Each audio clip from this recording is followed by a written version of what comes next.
ਨਾਨਕ ਤੇ ਮੁਖ ਉਜਲੇ ਕੇਤੀ ਛੁਟੀ ਨਾਲ। ਵਾਹਿਗੁਰੂ ਜੀ ਕਾ ਖਾਲਸਾ, ਵਾਹਿਗੁਰੂ ਜੀ ਕੀ ਫਤਿਹ।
ਸ੍ਰੀ ਵਾਹਿਗੁਰੂ ਜੀ।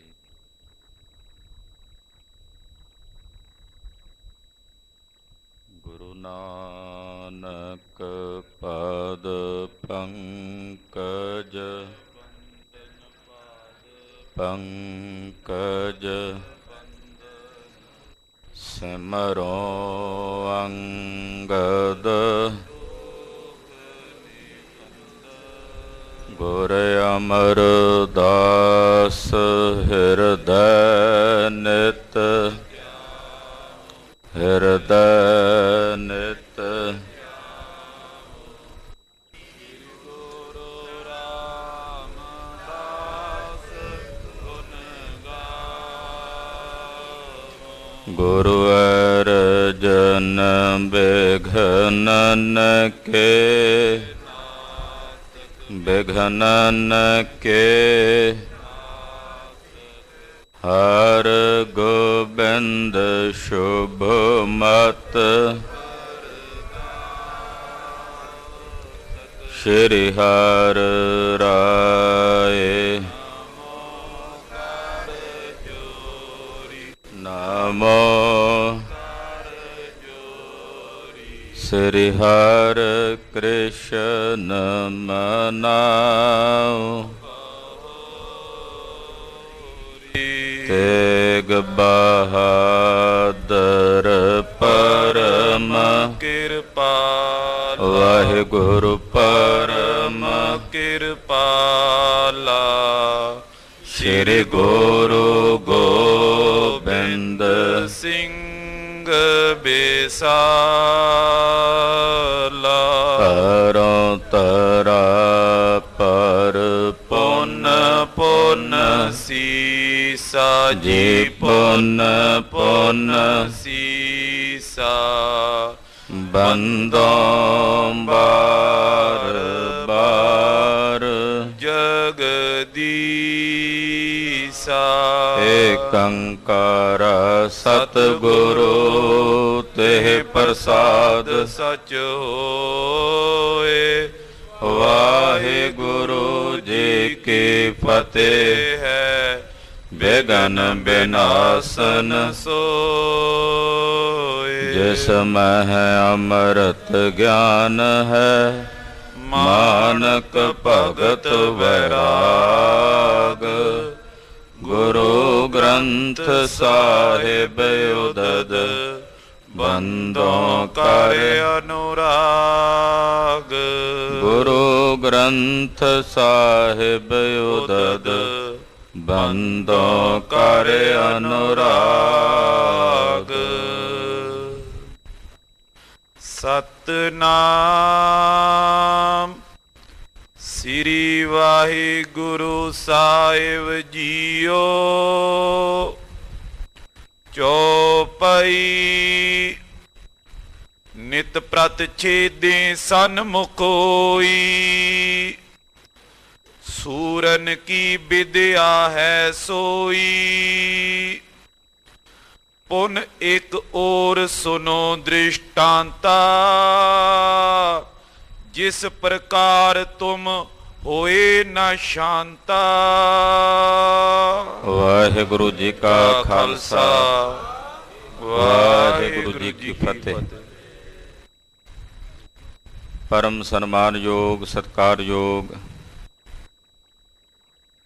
ਗੁਰੂ ਕੀ ਸਾਜੀ ਔਰ ਨਵਾਜੀ ਹੋਈ, ਸਤਿਗੁਰਾਂ ਦੇ ਪਰਮ ਪਿਆਰ ਚ ਪਰੋਤੀ ਹੋਈ। ਗੁਰੂ ਖਾਲਸਾ ਸਾਧ ਸੰਗਤ ਜੀਓ, ਧੰਤਾ ਦੇ ਪਾਤਰ ਹੋ।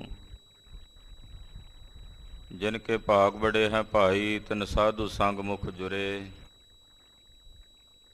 ਪਿਛਲੇ ਪੈਰਾਂ ਦੇ ਸਜੇ ਹੋਏ ਦੀਵਾਨਾਂ 'ਚ ਹਾਜ਼ਰੀਆਂ ਭਰ ਕੇ ਸਤਿਗੁਰੂ ਨੌਵੇਂ ਪਾਤਸ਼ਾਹ ਤਿਲਕ ਜੰਜੂ ਦੇ ਰਾਖੇ, ਵਿਰਾਗ ਤਿਆਗ ਅਨੁਰਾਗ ਦੀ ਮੂਰਤ ਜਗਤ ਗੁਰੂ, ਪਰਮ ਦਿਆਲੂ ਪਰਮ ਕਿਰਪਾਲੂ ਸਤਿਗੁਰੂ ਸ੍ਰੀ ਗੁਰੂ ਤੇਗ ਬਹਾਦਰ ਸਾਹਿਬ ਜੀ ਦੇ ਪਵਿੱਤਰ ਪਾਵਨ ਚਰਨ ਛੋਹ ਪ੍ਰਾਪਤ ਇਤਿਹਾਸਕ ਸਥਾਨ ਤੇ ਹਾਜ਼ਰੀਆਂ ਭਰ ਕੇ ਸ੍ਰੀ ਗੁਰੂ ਗ੍ਰੰਥ ਸਾਹਿਬ ਜੀ ਦੇ ਦਰਸ਼ਨ ਦਿਦਾਰੇ ਪਰਸ ਰਹੇ ਹੋ। ਦਰਸ ਪਰਸ ਕੀਨੋ ਗੁਰੂ ਗ੍ਰੰਥ ਮਹਾਰਾਜ ਜੂ ਕੇ, ਪਾਪ ਜਨਮਾਂਤਰ ਕੇ ਪੁੰਨ ਰੂਪ ਧਾਰਤੇ। ਸ੍ਰੀ ਗੁਰੂ ਗ੍ਰੰਥ ਸਾਹਿਬ ਜੀ ਦੇ ਦਰਸ਼ਨ ਪਰਸ ਕੇ ਜਨਮ ਜਨਮਾਂਤਰਾਂ ਦੇ ਕੀਤੇ ਹੋਏ ਪਾਪ ਪੁੰਨਾਂ ਵਿੱਚ ਤਬਦੀਲ ਹੋ ਜਾਂਦੇ ਹਨ। ਤੌਲੋ ਹੀ ਇਹ ਧੀਰਜ ਪਮਾਨ ਕੇ ਬਸੇਰੋ ਕੀਨ, ਜੌਲੋ ਮਿਰਗ ਨੈਣੀ ਨਾ ਕਟਾਛ ਬਾਨ ਮਾਰਿਓ ਹੈ। ਤੌਲੋ ਤਮ ਤੋਮ ਹੈ ਕਨੇਰੋ ਨੀਚ ਜਗ ਵਿਖੈ, ਜੌਲੋ ਮਾਰ ਤੰਡ ਨਾ ਪ੍ਰਕਾਸ਼ ਕੋ ਬਿਥਾਰਿਓ ਹੈ। ਤੌਲੋ ਦੀਨ ਦਾਰਦ ਸੋ ਦੀਨਤਾ ਦਿਖਾਈ ਦੇਤ, ਜੌਲੋ ਦੇਵ ਤਰ ਕੇ ਸਮੀਪ ਨਾ ਪਧਾਰਿਓ ਹੈ। ਤੌਲੋ ਹੀ ਇਹ ਪੀਨ ਪਾਪਨ ਕੇ ਝੁੰਡਨ ਕੇ ਝੁੰਡ ਗਾਜੈ, ਜੌਲੋ ਗੁਰੂ ਗ੍ਰੰਥ ਮਹਾਰਾਜ ਨਾ ਨਿਹਾਰਿਓ ਹੈ। ਸ੍ਰੀ ਗੁਰੂ ਗ੍ਰੰਥ ਸਾਹਿਬ ਜੀ ਦੇ ਦਰਸ਼ਨ ਕੀਤੇ ਬਿਨਾਂ ਹਿਰਦੇ 'ਚ ਪਾਪ ਕਰਮ ਬਲੀ ਹੋ ਕੇ ਗੱਜਦੇ ਹਨ। ਸੂਰਜ ਦੇ ਚੜ੍ਹਦਿਆਂ ਜਿਵੇਂ ਹਨੇਰਾ ਦੂਰ ਹੋ ਜਾਂਦਾ, ਤਿਵੇਂ ਸਤਿਗੁਰਾਂ ਦੇ ਦਰਸ਼ਨ ਕਰਦਿਆਂ ਪਾਪ ਕਰਮ ਦੂਰ ਹੋ ਜਾਂਦੇ ਹਨ। ਐਸੇ ਦੀਨ ਦਿਆਲ ਸਤਿਗੁਰੂ ਗੁਰੂ ਗ੍ਰੰਥ ਸਾਹਿਬ ਜੀ ਦੀ ਪਵਿੱਤਰ ਹਜ਼ੂਰੀ ਵਿੱਚ ਨਤਮਸਤਕ ਹੋ ਕੇ, ਨਿਤਾ ਪ੍ਰਤੀ ਜੁੜ ਕੇ ਪਹਿਲੇ ਪਾਤਸ਼ਾਹ ਧੰਨ ਗੁਰੂ ਨਾਨਕ ਦੇਵ ਸਾਹਿਬ ਜੀ ਦੀ ਜਨਮ ਸਾਖੀ ਦੀ ਚੱਲ ਰਹੀ ਲੜੀਵਾਰ ਕਥਾ ਬਹੁਤ ਹੀ ਅਦਬ ਸਤਿਕਾਰ ਸ਼ਰਧਾ ਭਾਵਨਾ ਸਹਿਤ ਆਪ ਜੀ ਸਰਵਣ ਕਰ ਰਹੇ ਹੋ। ਸਤਿਗੁਰੂ ਗਰੀਬ ਨਵਾਜ ਜੀ ਅਯੋਧਿਆ ਆਦਿਕ ਨਗਰਾਂ ਨੂੰ ਪਵਿੱਤਰ ਕਰਦਿਆਂ ਵਾਰਾਣਸੀ ਬਨਾਰਸ ਪਹੁੰਚੇ ਹਨ। ਕਾਸ਼ੀ ਇੱਥੋਂ ਦੇ ਬੜੇ ਬੜੇ ਵਿਦਵਾਨ ਪੰਡਤ, ਪੜ੍ਹੇ ਲਿਖੇ ਪੰਡਤ ਸਤਿਗੁਰਾਂ ਦੀ ਆਮਦ ਸੁਣ ਕੇ ਮਹਾਰਾਜ ਜੀ ਦੇ ਚਰਨਾਂ 'ਚ ਆਏ ਹਨ। ਗਰੀਬ ਨਵਾਜ ਸਤਿਗੁਰਾਂ ਦੇ ਦਰਸ਼ਨ ਦਿਦਾਰੇ ਕੀਤੇ ਹਨ। ਬੜੇ ਸਰਲ ਹਿਰਦੇ ਨਾਲ ਗੁਰਦੇਵ ਨੂੰ ਬੇਨਤੀ ਕਰਦਿਆਂ ਕਹਿਣ ਲੱਗੇ, ਮਹਾਰਾਜ ਅਸੀਂ ਵੇਦ ਸ਼ਾਸਤਰ ਆਦਿਕ ਪੜ੍ਹਦੇ ਹਾਂ, ਵਿਦਵਾਨ ਹਾਂ, ਪਰ ਮਹਾਰਾਜ ਜੀ ਸਾਡਿਆਂ ਮਨਾਂ ਨੂੰ ਸ਼ਾਂਤੀ ਨਹੀਂ ਮਿਲਦੀ। ਮਹਾਰਾਜ ਜੀ ਕਹਿਣ ਲੱਗੇ, ਜਦੋਂ ਹਿਰਦੇ 'ਚ ਖੋਟ ਰੱਖ ਕੇ, ਵਿਸ਼ਿਆਂ ਦੀ ਵਾਸ਼ਨਾ ਰੱਖ ਕੇ ਲੋਕ ਵਿਖਾਵੇ ਵਾਸਤੇ ਪੜ੍ਹੋਗੇ ਤਾਂ ਮਨ ਨੂੰ ਸ਼ਾਂਤੀ ਨਹੀਂ ਮਿਲੇਗੀ। ਸਤਿਗੁਰੂ ਜੀ ਨੇ ਸ੍ਰੀ ਰਾਗ ਵਿੱਚ ਸ਼ਬਦ ਉਚਾਰਨ ਕੀਤਾ, ਲਬ ਕੁੱਤਾ ਕੂੜ ਚੂਹੜਾ ਠੱਗ ਖਾਧਾ ਮੁਰਦਾਰ। ਇਹ ਪਾਵਨ ਸ਼ਬਦ ਉਚਾਰਨ ਕਰਕੇ ਮਹਾਰਾਜ ਜੀ ਨੇ ਉਪਦੇਸ਼ ਬਖਸ਼ ਕੇ ਨਿਵਾਜਿਆ। ਉਦਾਹਰਣ ਦਿੱਤੀ, ਦੋ ਪ੍ਰਕਾਰ ਦੀ ਸ਼ਸਤਰ ਵਿਦਿਆ ਸਿੱਖਦੇ ਨੇ ਲੋਕ। ਇੱਕ ਹੁੰਦੇ ਨੇ ਪਟੇਬਾਜ਼ੀ ਦੀ ਵਿਦਿਆ ਸਿੱਖਣ ਵਾਲੇ, ਜਿਹੜੇ ਕੇਵਲ ਪ੍ਰਦਰਸ਼ਨ ਕਰਦੇ ਆ। ਇੱਕ ਹੁੰਦੇ ਆ ਜਿਹੜੇ ਜੰਗ ਦੇ ਮੈਦਾਨ ਵਿੱਚ ਲੜਦੇ ਆ। ਜਿਹੜੇ ਜੰਗ ਮੈਦਾਨ 'ਚ ਲੜਦੇ ਨੇ ਉਹ ਦੁਸ਼ਮਣ ਨੂੰ ਮਾਰਦੇ ਨੇ ਔਰ ਉਹਨਾਂ ਵੱਲੋਂ ਚਲਾਏ ਸ਼ਸਤਰਾਂ ਨੂੰ ਆਪਣੇ ਤਨ ਤੇ ਝੱਲਦੇ ਹੈ। ਜਿਹੜਾ ਕੇਵਲ ਵਿਖਾਵਾ ਕਰਦਾ ਉਹ ਕੇਵਲ ਆਪਣੇ ਸਰੀਰ ਨੂੰ ਬਚਾ ਕੇ ਸ਼ਸਤਰ ਚਲਾਉਂਦਾ, ਪਰ ਉਹਦਾ ਕੋਈ ਲਾਭ ਨਹੀਂ। ਇਸੇ ਤਰ੍ਹਾਂ ਜਿਹੜੇ ਵਿੱਦਿਆ ਪੜ੍ਹ ਕੇ ਕੇਵਲ ਵਿਖਾਵੇ ਵਾਸਤੇ ਉਸ ਵਿੱਦਿਆ ਦੀ ਵਰਤੋਂ ਕਰਦੇ ਨੇ ਉਹਨਾਂ ਨੂੰ ਲਾਭ ਨਹੀਂ, ਉਹਨਾਂ ਦੇ ਮਨ ਸ਼ਾਂਤ ਨਹੀਂ ਹੁੰਦੇ। ਜਿਹੜੇ ਵਿੱਦਿਆ ਨੂੰ ਪੜ੍ਹ ਕੇ ਵਿਸ਼ਿਆਂ ਵਿਕਾਰਾਂ ਦੀ ਬਿਰਤੀ ਨੂੰ ਮਾਰ ਕੇ ਜੰਗ ਦੇ ਮੈਦਾਨ 'ਚ ਜੂਝਦਿਆਂ ਹੋਇਆਂ ਉਸ ਗਿਆਨ ਖੜਗ ਨਾਲ ਲੜਦੇ ਹਨ, ਉਹਨਾਂ ਦੀ ਪੜ੍ਹੀ ਹੋਈ ਵਿੱਦਿਆ ਸਫਲ ਹੁੰਦੀ, ਉਹਨਾਂ ਦੇ ਮਨ ਸ਼ਾਂਤ ਹੁੰਦੇ ਆ, ਵਿਕਾਰ ਮਰ ਕੇ ਨਸ਼ਟ ਭ੍ਰਸ਼ਟ ਹੁੰਦੇ ਆ। ਇਹ ਉਦਾਹਰਨਾਂ ਸਤਿਗੁਰੂ ਗੁਰੂ ਨਾਨਕ ਪਾਤਸ਼ਾਹ ਜੀ ਦੇ ਰਹੇ ਨੇ। ਇੱਕ ਉਦਾਹਰਣ ਦੇ ਕੇ ਦੂਸਰੀ ਉਦਾਹਰਣ ਦੇ ਰਹੇ ਨੇ ਕਿ ਤੁਹਾਡੇ ਮਨ ਸ਼ਾਂਤ ਕਿਉਂ ਨਹੀਂ ਹੁੰਦੇ, ਉਹਦਾ ਕਾਰਨ ਸੁਣੋ, ਉਹਦੇ ਲਈ ਦ੍ਰਿਸ਼ਟਾਂਤ ਸੁਣੋ। ਜੋ ਦ੍ਰਿਸ਼ਟਾਂਤ ਮਹਾਰਾਜ ਗੁਰੂ ਬਾਬਾ ਜੀ ਸਰਵਣ ਕਰਾ ਰਹੇ ਨੇ, ਆਓ ਮਨ ਬਿਰਤੀਆਂ ਇਕਾਗਰ ਕਰਕੇ ਸਰਵਣ ਕਰੀਏ। ਕੇਵਲ ਪੜ੍ਹਨੇ ਮਾਤਰ ਨਾਲ ਗੱਲ ਨਹੀਂ ਬਣਨੀ, ਪੜ੍ਹਿਆ ਨਾਹੀਂ ਭੇਦ ਬੁੱਝਿਆ ਪਾਵਣਾ। ਕੇਵਲ ਪੜ੍ਹਨ ਮਾਤਰ ਨਾਲ ਗੱਲ ਨਹੀਂ ਬਣਨੀ ਜਦੋਂ ਤੱਕ ਬੁੱਝਦੇ ਨਹੀਂ ਹਾਂ। ਤੇ ਜੇ ਕੇਵਲ ਪੜ੍ਹਨ ਲਿਖਣ ਦੇ ਵਿੱਚ ਹੀ ਸੁਰਤ ਹੈ ਤੇ ਨਿਰੰਕਾਰ ਦੇ ਭਜਨ ਦੇ ਵਿੱਚ ਸੁਰਤ ਨਹੀਂ ਜੁੜੀ, ਤਾਂ ਮਹਾਰਾਜ ਜੀ ਨੇ ਬੜੇ ਸਪਸ਼ਟ ਲਫ਼ਜ਼ਾਂ 'ਚ ਕਿਹਾ, ਕਿਆ ਪੜ੍ਹੀਆ ਕਿਆ ਗੁਨੀਆ, ਕਿਆ ਵੇਦ ਪੁਰਾਨਾ ਸੁਨੀਆਂ, ਪੜ੍ਹੇ ਸੁਨੇ ਕਿਆ ਹੋਈ, ਜੋ ਸਹਿਜ ਨਾ ਮਿਲੇ ਉਸ ਹੋਈ। ਹਰ ਕਾ ਨਾਮ ਨਾ ਜਪਸ ਗਵਾਰਾ, ਕਿਆ ਸੋਚਿਆ ਹੈ ਬਾਰੰਬਾਰ। ਪਰ ਨਾਲ ਇਹ ਵੀ ਕਿਹਾ, ਅੰਧਿਆਰੇ ਦੀਪਕ ਚਈਆ, ਇੱਕ ਬਸਤ ਅਗੋਚਰ ਲਈ ਹੈ। ਬਸਤ ਅਗੋਚਰ ਪਾਈ, ਘਟ ਦੀਪਕ ਰਿਹਾ ਸਮਾਈ। ਗਿਆਨ ਚਾਹੀਦਾ ਹੈ ਅਗਿਆਨ ਦੀ ਨਿਰਵਿਰਤੀ ਵਾਸਤੇ, ਪਰ ਕੇਵਲ ਪੜ੍ਹਨ ਲਿਖਣ ਦੇ ਵਿੱਚ ਧਿਆਨ ਹੈ ਪਰ ਉਹਨੂੰ ਕਮਾਇਆ ਨਹੀਂ ਜੋ ਪੜ੍ਹਿਆ ਹੈ, ਤਾਂ ਫਿਰ ਗੱਲ ਨਹੀਂ ਬਣਨੀ। ਪਾਤਸ਼ਾਹ ਵਿਦਿਆ ਵਿਚਾਰੀ ਤਾਂ ਪਰਉਪਕਾਰੀ ਦੀ ਗੱਲ ਕਰਦੇ ਹਨ। ਆਓ ਮਨ ਬਿਰਤੀਆਂ ਗੁਰੂ ਪਾਤਸ਼ਾਹ ਦੇ ਚਰਨਾਂ ਨਾਲ ਜੋੜੀਏ। ਮੈਂ ਇੱਕ ਛੋਟੀ ਜਿਹੀ ਉਦਾਹਰਣ ਹੋਰ ਦੇ ਦਿਆਂ। 3 ਜਣੇ ਸਨ, ਵਿਦਿਆ ਹਾਸਲ ਕੀਤੀ ਤਿੰਨਾਂ ਨੇ। ਜੰਗਲ 'ਚ ਟੁਰੇ ਜਾਂਦੇ ਸੀ, ਹੱਡ ਪਏ ਸੀ ਸ਼ੇਰ ਦੇ ਕਿਸੇ ਦੇ, ਮਰਿਆ ਹੋਇਆ ਸ਼ੇਰ ਸੀ, ਹੱਡੀਆਂ ਉਹਦੀਆਂ ਪਈਆਂ ਹੋਈਆਂ। ਇੱਕ ਨੂੰ ਵਿਦਿਆ ਆਉਂਦੀ ਸੀ ਕਿ ਹੱਡੀਆਂ ਦਾ ਸਾਰਾ ਢਾਂਚਾ ਬਣਾ ਲੈਂਦਾ ਸੀ, ਜਿਹੜਾ ਸ਼ੇਰ ਦਾ ਸਰੀਰ ਦਾ ਢਾਂਚਾ ਹੁੰਦਾ ਉਹ ਤਿਆਰ ਕਰ ਲੈਂਦਾ ਸੀ।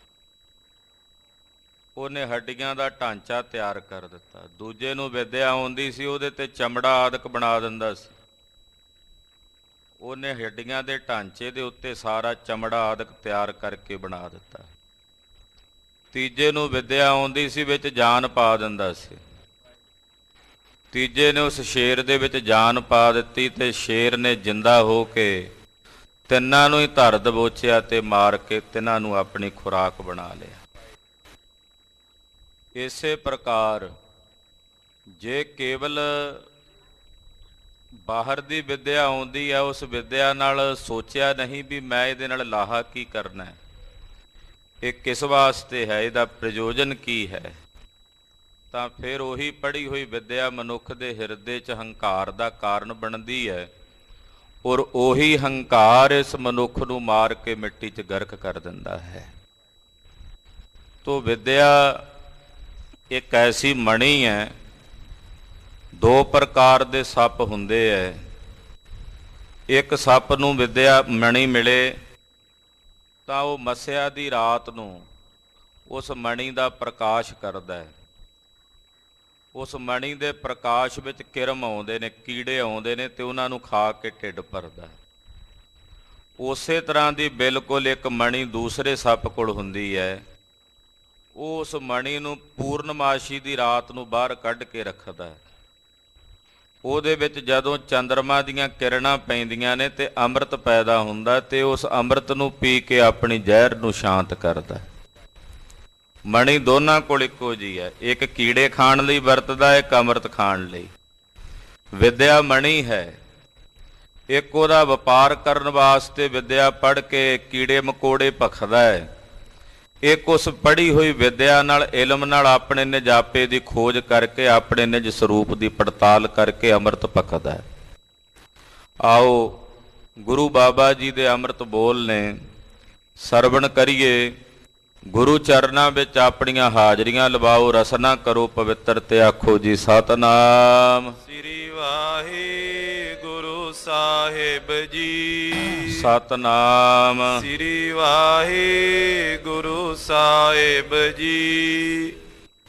ਚੌਪਈ ਨਿਤ ਪ੍ਰਤ ਛੇਦੀ ਸਨਮੁਖ ਹੋਈ। ਜਿਹੜਾ ਸੂਰਮਾ ਹੁੰਦਾ ਨਾ, ਉਹ ਜੰਗ ਦੇ ਮੈਦਾਨ 'ਚ ਨਿਤਾ ਪ੍ਰਤੀ ਵੈਰੀ ਨੂੰ ਮਾਰਦਾ ਹੈ ਆਪਣੀ ਸ਼ਸਤਰ ਵਿਦਿਆ ਦੇ ਨਾਲ। ਸੂਰਨ ਕੀ ਵਿਦਿਆ ਹੈ ਸੋਈ। ਉਹਨੂੰ ਸੂਰਮਿਆਂ ਦੀ ਵਿਦਿਆ ਕਹਿੰਦੇ ਹਨ। ਇਸੇ ਤਰ੍ਹਾਂ ਜਿਹੜੇ ਵਿਦਿਆ ਪੜ੍ਹ ਕੇ ਉਸ ਵਿਦਿਆ ਨੂੰ ਵਿਚਾਰਦੇ ਹਨ, ਆਪਣੇ ਨਿਜ ਸਰੂਪ ਦੀ ਖੋਜ ਕਰਦੇ ਨੇ, ਉਹ ਸੂਰਮੇ ਹਨ। ਪੁਨ ਇੱਕ ਔਰ ਸੁਨੋ ਦ੍ਰਿਸ਼ਟਾਂਤਾ।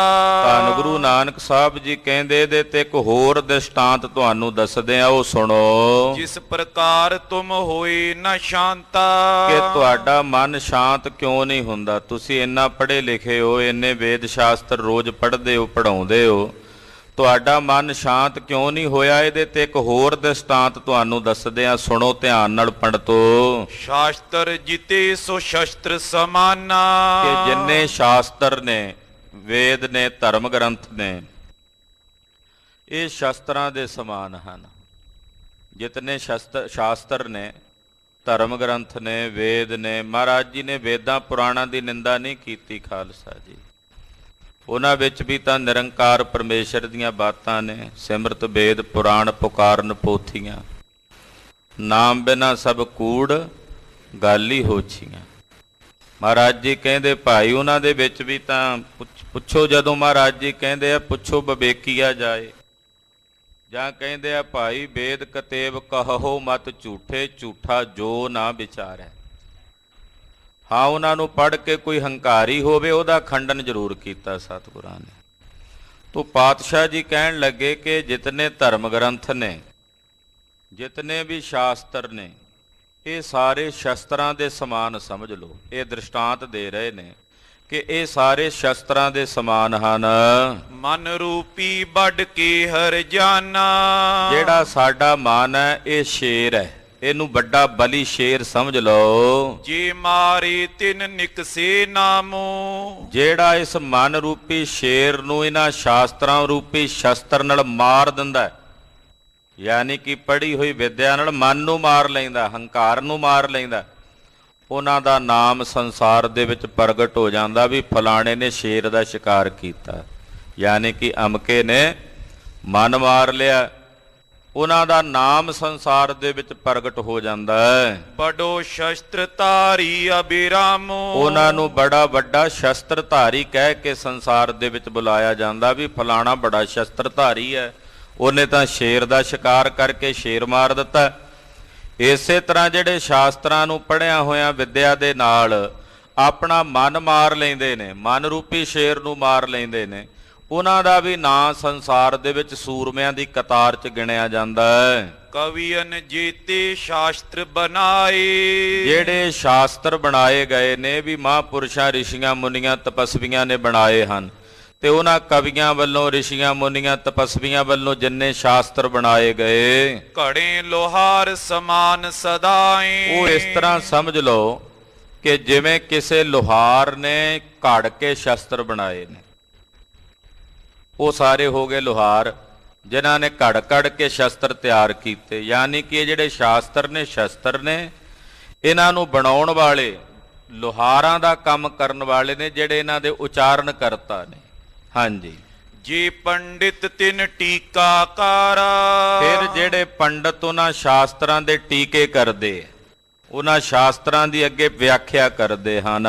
ਸਿਕਲੀ ਗਰ ਸੇ ਲਿਹੋ ਵਿਚਾਰਾ। ਉਹਨਾਂ ਨੂੰ ਇਉਂ ਸਮਝ ਲਓ ਵੀ ਉਹ ਸ਼ਿਗਲੀਗਰ ਨੇ। ਸ਼ਿਗਲੀਗਰ ਸ਼ਸਤਰ ਬਣਾਉਂਦੇ ਆ ਨਾ, ਲੋਹਾਰ ਲੋਹਾ ਬਣਾ ਦਿੰਦਾ ਹੈ, ਉਸ ਲੋਹੇ ਦਾ ਫਿਰ ਅੱਗੇ ਜਿਹੜੇ ਹਥਿਆਰ ਬਣਾਣੇ ਹੁੰਦੇ ਨੇ ਸ਼ਿਗਲੀਗਰ ਬਣਾਉਂਦੇ ਆ। ਗੁਰੂ ਸਾਹਿਬ ਸੱਚੇ ਪਾਤਸ਼ਾਹ ਜੀ ਦੇ ਸਮੇਂ ਸ਼ਿਗਲੀਗਰ ਪਰਿਵਾਰ ਜਿਹੜੇ ਸਨ ਉਹ ਮਹਾਰਾਜ ਜੀ ਦੇ ਸਮੇਂ ਸ਼ਸਤਰ ਬਣਾਉਣ ਦੀ ਸੇਵਾ ਨਿਭਾਉਂਦੇ। ਭਾਈ ਰਾਮ ਸਿੰਘ ਜੀ ਦਾ ਜ਼ਿਕਰ ਆਉਂਦਾ ਹੈ। ਕਲਗੀਧਰ ਪਾਤਸ਼ਾਹ ਜੀ ਮਹਾਰਾਜ ਜੀ ਦੇ ਸਮੇਂ ਉਹ ਸ਼ਸਤਰ ਬਣਾਉਣ ਦੀ ਸੇਵਾ ਕਰਦਾ ਸੀ, ਸ਼ਿਗਲੀਗਰ ਸੀ। ਸ਼ਸਤਰ ਬਣਾਉਣ ਦੀ ਸੇਵਾ ਜਿਹੜੀ ਸੀ ਉਹ ਗੁਰੂ ਘਰ ਦੇ ਵਿੱਚ ਸ਼ਿਗਲੀਗਰਾਂ ਨੇ ਲਈ ਹੈ। ਆ ਗੋਬਿੰਦਗੜ੍ਹ ਜਿਹਨੂੰ ਲੋਹੇ ਦੀ ਮੰਡੀ ਹੋਣ ਦਾ ਮਾਣ ਸਤਿਗੁਰੂ ਗੁਰੂ ਹਰਗੋਬਿੰਦ ਸਾਹਿਬ ਸੱਚੇ ਪਾਤਸ਼ਾਹ ਨੇ ਬਖਸ਼ਿਆ ਸੀ। ਮਹਾਰਾਜ ਸੱਚੇ ਪਾਤਸ਼ਾਹ 40 ਦਿਨ ਰਹੇ ਨੇ ਗੋਬਿੰਦਗੜ੍ਹ, ਤੇ ਉੱਥੇ ਪਾਤਸ਼ਾਹ ਜੀ ਨੇ ਬਚਨ ਕੀਤਾ ਸੀ, ਲੋਹਾ ਨਹੀਂ ਸੀ ਉੱਥੇ, ਸ਼ਿਗਲੀਗਰ ਆਏ ਸੀ। ਮਹਾਰਾਜ ਜੀ ਨੇ ਆਖਿਆ ਵੀ ਸ਼ਸਤਰ ਬਣਾਓ, ਕਹਿੰਦੇ ਜੀ ਲੋਹਾ ਕੋਈ ਨਹੀਂ। ਮਹਾਰਾਜ ਕਹਿੰਦੇ ਇੱਥੇ ਤਾਂ ਲੋਹੇ ਦੀ ਮੰਡੀ ਹੋਵੇਗੀ।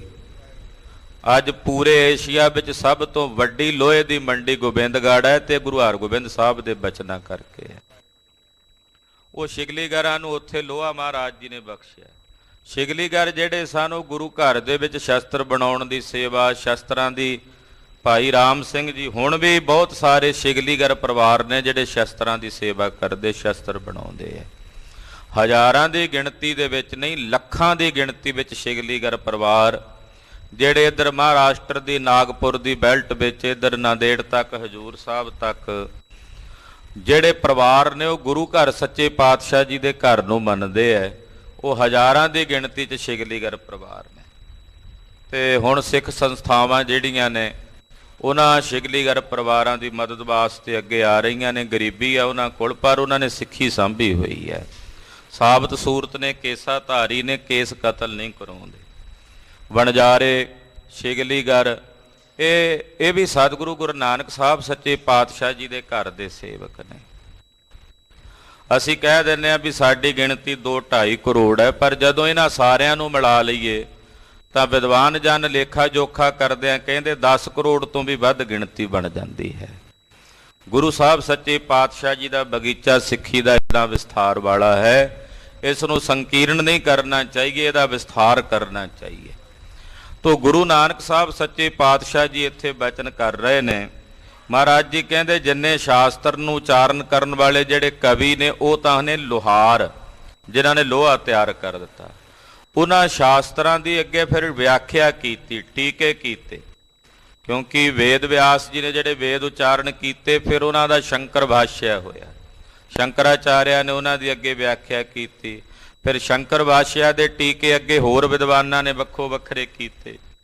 ਤੋ ਇਸ ਪ੍ਰਕਾਰ ਨਾਲ ਉਹ ਜਿਹੜੇ ਵਿਆਖਿਆ ਕਰਨ ਵਾਲੇ ਨੇ, ਸ਼ਾਸਤਰਾਂ ਦੀ ਵਿਆਖਿਆ ਕਰਨ ਵਾਲੇ ਨੇ, ਉਹ ਨੇ ਸ਼ਿਗਲੀਗਰ, ਜਿਨ੍ਹਾਂ ਨੇ ਹਥਿਆਰ ਤਿਆਰ ਕੀਤੇ, ਜਿਨ੍ਹਾਂ ਨੇ ਸ਼ਸਤਰ ਤਿਆਰ ਕੀਤੇ। ਜਿਨ ਪੜ ਸੁਨ ਕੀਏ ਮਨ ਕਾ ਮਾਰਨ, ਤੇ ਜਿਨ੍ਹਾਂ ਨੇ ਉਹਨਾਂ ਸ਼ਾਸਤਰਾਂ ਦੀ ਵਿਆਖਿਆ ਨੂੰ ਪੜ੍ਹ ਕੇ, ਸੁਣ ਕੇ ਆਪਣੇ ਮਨਾਂ ਨੂੰ ਮਾਰਿਆ ਹੈ। ਸੇ ਜੋਧਾ ਹਨ ਤੇ ਹਥਿਆਰਨ, ਉਹ ਯੋਧੇ ਨੇ ਜਿਹੜੇ ਆਪਣੇ ਮਨ ਰੂਪੀ ਸ਼ਤਰੂ ਨੂੰ ਮਾਰ ਕੇ, ਹਥਿਆਰਾਂ ਸਹਿਤ ਮਾਰ ਕੇ ਸੂਰਮੇ ਹੋ ਗਏ। ਪੜੇ ਜੀਵ ਕਾ ਕਾਰਨ ਜੋ, ਤੇ ਜਿਹੜੇ ਕੇਵਲ ਸ਼ਾਸਤਰਾਂ ਨੂੰ ਜੀਵਕਾ ਲਈ ਪੜ੍ਹਦੇ ਨੇ, ਵੀ ਉਪਜੀਵਕਾ, ਚਲੋ ਇਹਨਾਂ ਨੂੰ ਪੜ੍ਹ ਸੁਣ ਕੇ ਲੋਕਾਂ ਦੇ ਕੋਲੋਂ ਮਾਇਆ ਇਕੱਠੀ ਕਰਕੇ ਆਪਣੀ ਰੋਜੀ ਰੋਟੀ ਚਲਾਉਣੀ ਹੈ। ਜਿਹੜੇ ਕੇਵਲ ਇਹਨਾਂ ਸ਼ਾਸਤਰਾਂ ਨੂੰ ਉਪਜੀਵਕਾ ਵਾਸਤੇ, ਰੋਟੀਆਂ ਕਾਰਨ ਪੂਰਾ ਤਾਲ ਦੀ ਗੱਲ ਕਰਦੇ ਹਨ, ਵੇਚਨਹਾਰ ਸ਼ਸਤਰ ਸਮਸੋ, ਉਹ ਨੇ ਸ਼ਸਤਰਾਂ ਨੂੰ ਵੇਚਣ ਵਾਲੇ। ਵੀ ਉਹਨਾਂ ਨੇ ਬਣਾਏ ਸ਼ਸਤਰ, ਜਿਵੇਂ ਸ਼ਿਗਲੀਗਰ ਸ਼ਸਤਰ ਬਣਾ ਕੇ ਵੇਚਦੇ ਹੀ ਆ ਨਾ, ਉਹ ਵਰਤਦੇ ਨਹੀਂ। ਜਿਨ੍ਹਾਂ ਨੇ ਵਰਤੇ ਉਹ ਸੂਰਮੇ ਹੋ ਗਏ, ਤੇ ਜਿਨ੍ਹਾਂ ਨੇ ਕੇਵਲ ਤਾਂ ਕੇਵਲ ਵਪਾਰ ਹੀ ਕੀਤਾ ਪੜ੍ਹ ਲਿਖ ਕੇ ਸ਼ਾਸਤਰਾਂ ਦਾ, ਰੋਜੀ ਵਾਸਤੇ, ਉਪਜੀਵਕਾ ਵਾਸਤੇ, ਉਹ ਕੇਵਲ ਸ਼ਸਤਰਾਂ ਨੂੰ ਵੇਚਣ ਵਾਲੇ ਹੋ ਗਏ। ਸ਼ੇਰ ਰੂਪ ਮਨ ਜਿਸਨੇ ਮਾਰਾ, ਉਹ ਫਿਰ ਆਪਣੇ ਮਨ ਰੂਪੀ ਸ਼ੇਰ ਨੂੰ ਨਹੀਂ ਮਾਰ ਸਕੇ, ਪਰ ਜਿਨ੍ਹਾਂ ਨੇ ਨਾ ਸ਼ਸਤਰਾਂ ਨੂੰ ਚਲਾ ਕੇ, ਯਾਨੀ ਕਿ ਇਸ ਪੜ੍ਹੀ ਹੋਈ ਵਿਦਿਆ ਨਾਲ ਆਪਣਾ ਮਨ ਮਾਰਿਆ, ਮਨ ਰੂਪੀ ਸ਼ੇਰ ਨੂੰ ਮਾਰ ਕੇ ਕਾਬੂ ਕਰ ਲਿਆ। ਬਿਥਰੈ ਨਾਮ ਤਹਾਂ ਦਿਸ਼ ਚਾਰਾ, ਉਹਨਾਂ ਦਾ ਨਾਮ ਪੂਰੇ ਸੰਸਾਰ ਵਿੱਚ ਚਾਰਾਂ ਦਿਸ਼ਾਵਾਂ 'ਚ ਪ੍ਰਗਟ ਹੋ ਜਾਂਦਾ।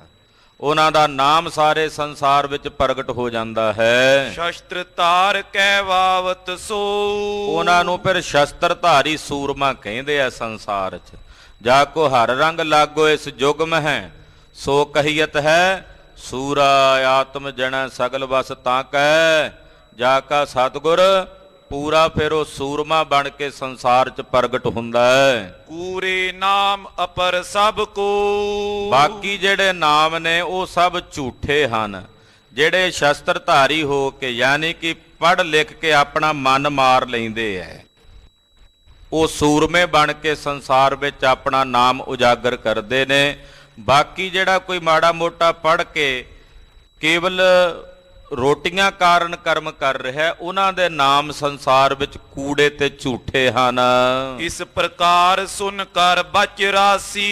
ਇਸ ਪ੍ਰਕਾਰ ਸਤਿਗੁਰੂ ਸੱਚੇ ਪਾਤਸ਼ਾਹ ਜੀ ਦੇ ਪਿਆਰੇ ਬਚਨ ਇਹਨਾਂ ਸਾਰੇ ਪੰਡਤਾਂ ਨੇ ਸੁਣੇ।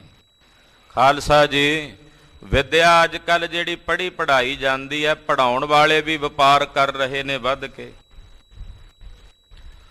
ਵਿਦਿਆ ਦਾ ਵਪਾਰ ਬਹੁਤ ਸਿਰੇ ਚੜ੍ਹ ਕੇ ਬੋਲ ਰਿਹਾ ਅੱਜ ਕੱਲ੍ਹ ਸਾਡੇ ਸਮਾਜ ਵਿੱਚ।